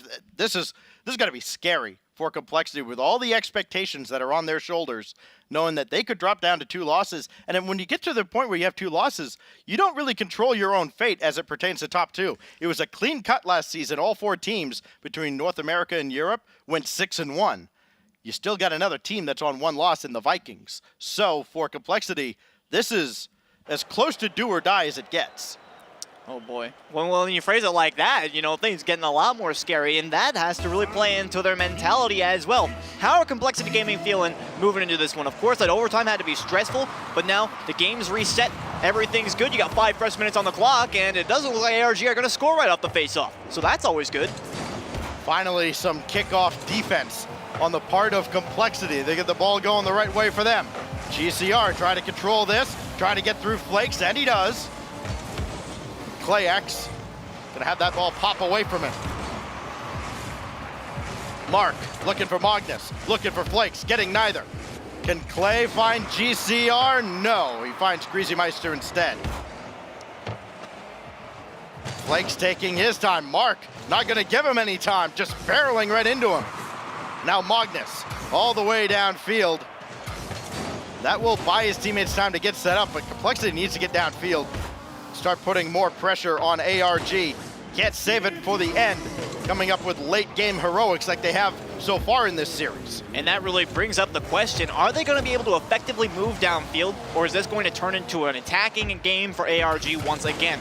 We know we can see a lot of Complexity. We saw their 0-second attempt was impressive, to say the very least. Can they bring that kind of effort into the entire game? And if so, can ARG deal with it? Race to the midfield boost, I believe it was won by GCR, but he's going to need all that boost to come back into the play. So here's Complexity. Flakes to the backboard, Mark Baguette there to meet him. And now Clay, let that ball get a little too far out in front of him.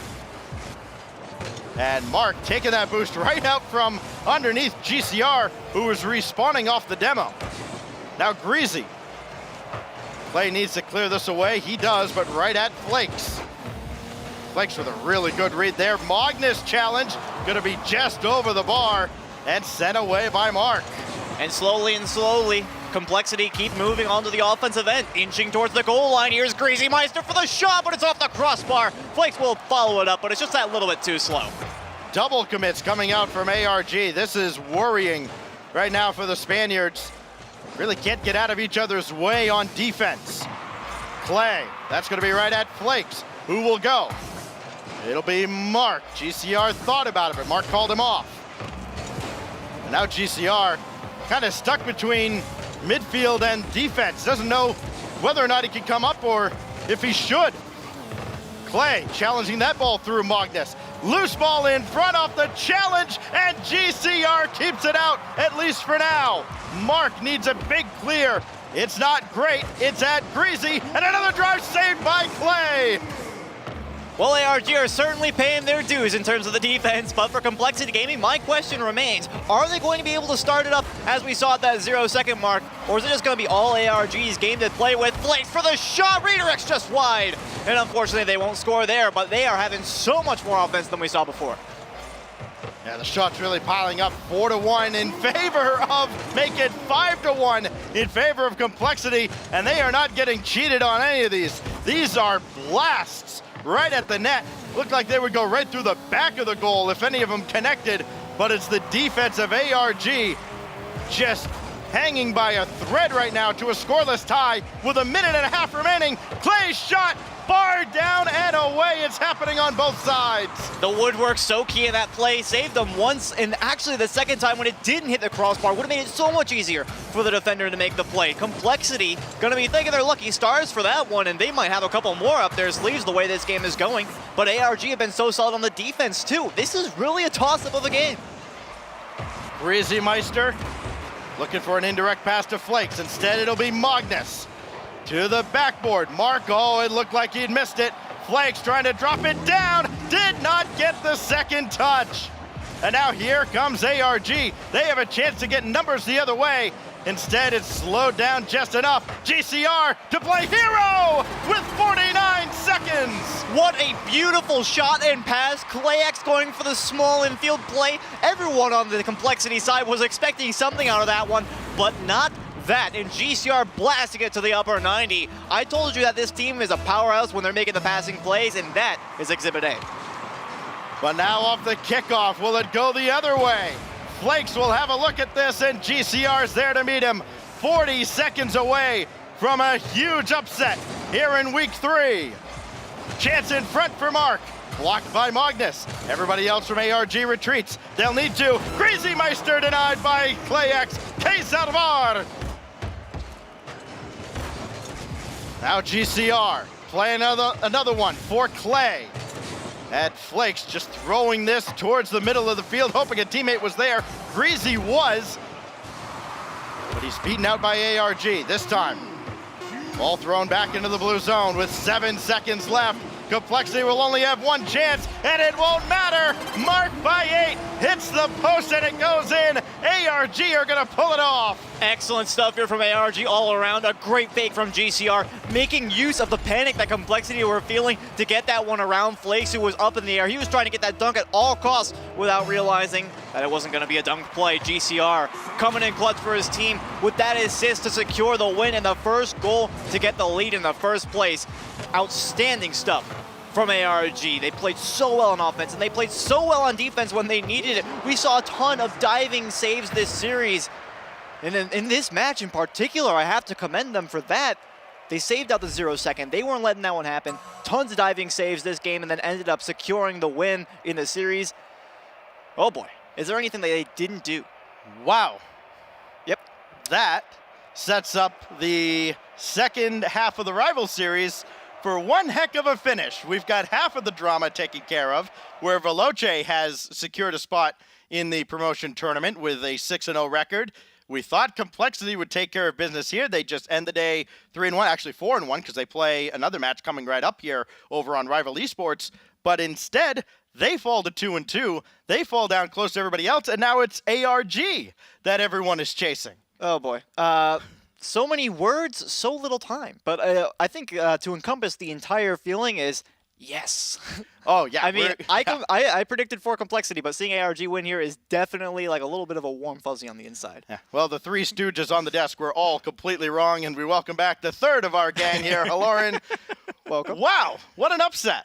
That was an incredible series and a really awesome way to round out today's European Rival Series. Imagine how cathartic it has to feel. You go up against Veloce eSports, you get 3 goose eggs and a thanks for playing. And then you come into this series and you just have this incredible offensive showing, 2 goals in 11 seconds. I was like, okay, this team definitely has bounced back. On the other side, though, Complexity, one of the things I complimented about them is they have this at-will offense. When we saw them earlier, it was like, when we feel like scoring, that's exactly what we're going to do. When we want to see a replay, give me a shot, give me a pass. And it just never really materialized. Flake shows up towards the back end, but just their offense was lacking this game. Well, I mean, we did see the at-will offense at least once. Remember at that 0 seconds, they seemed to put all the pressure on right there. The only thing that stopped them was the ground at that point. So, I mean, you make that point, But at the same time, if their will offense did materialize the rest of the season, and I don't know what to say to that because it's ridiculous thinking about it. It's like they had it the one time, but they couldn't do it the rest of the series. Well, and this wasn't even all that uncharacteristic when you look at the numbers for Complexity. Yeah, they averaged 2.3 goals per game. They were held very much in check. They only scored 4 goals in 4 games. They don't usually give up many goals, and they didn't. They gave up 2 goals 3 times to ARG. That's just a little bit above their average. It's just ARG's defense. I mean, you saw it in that last game. Shot after shot that should have gone in. The ball was halfway across the line before GCR or Clay or somebody would set it away.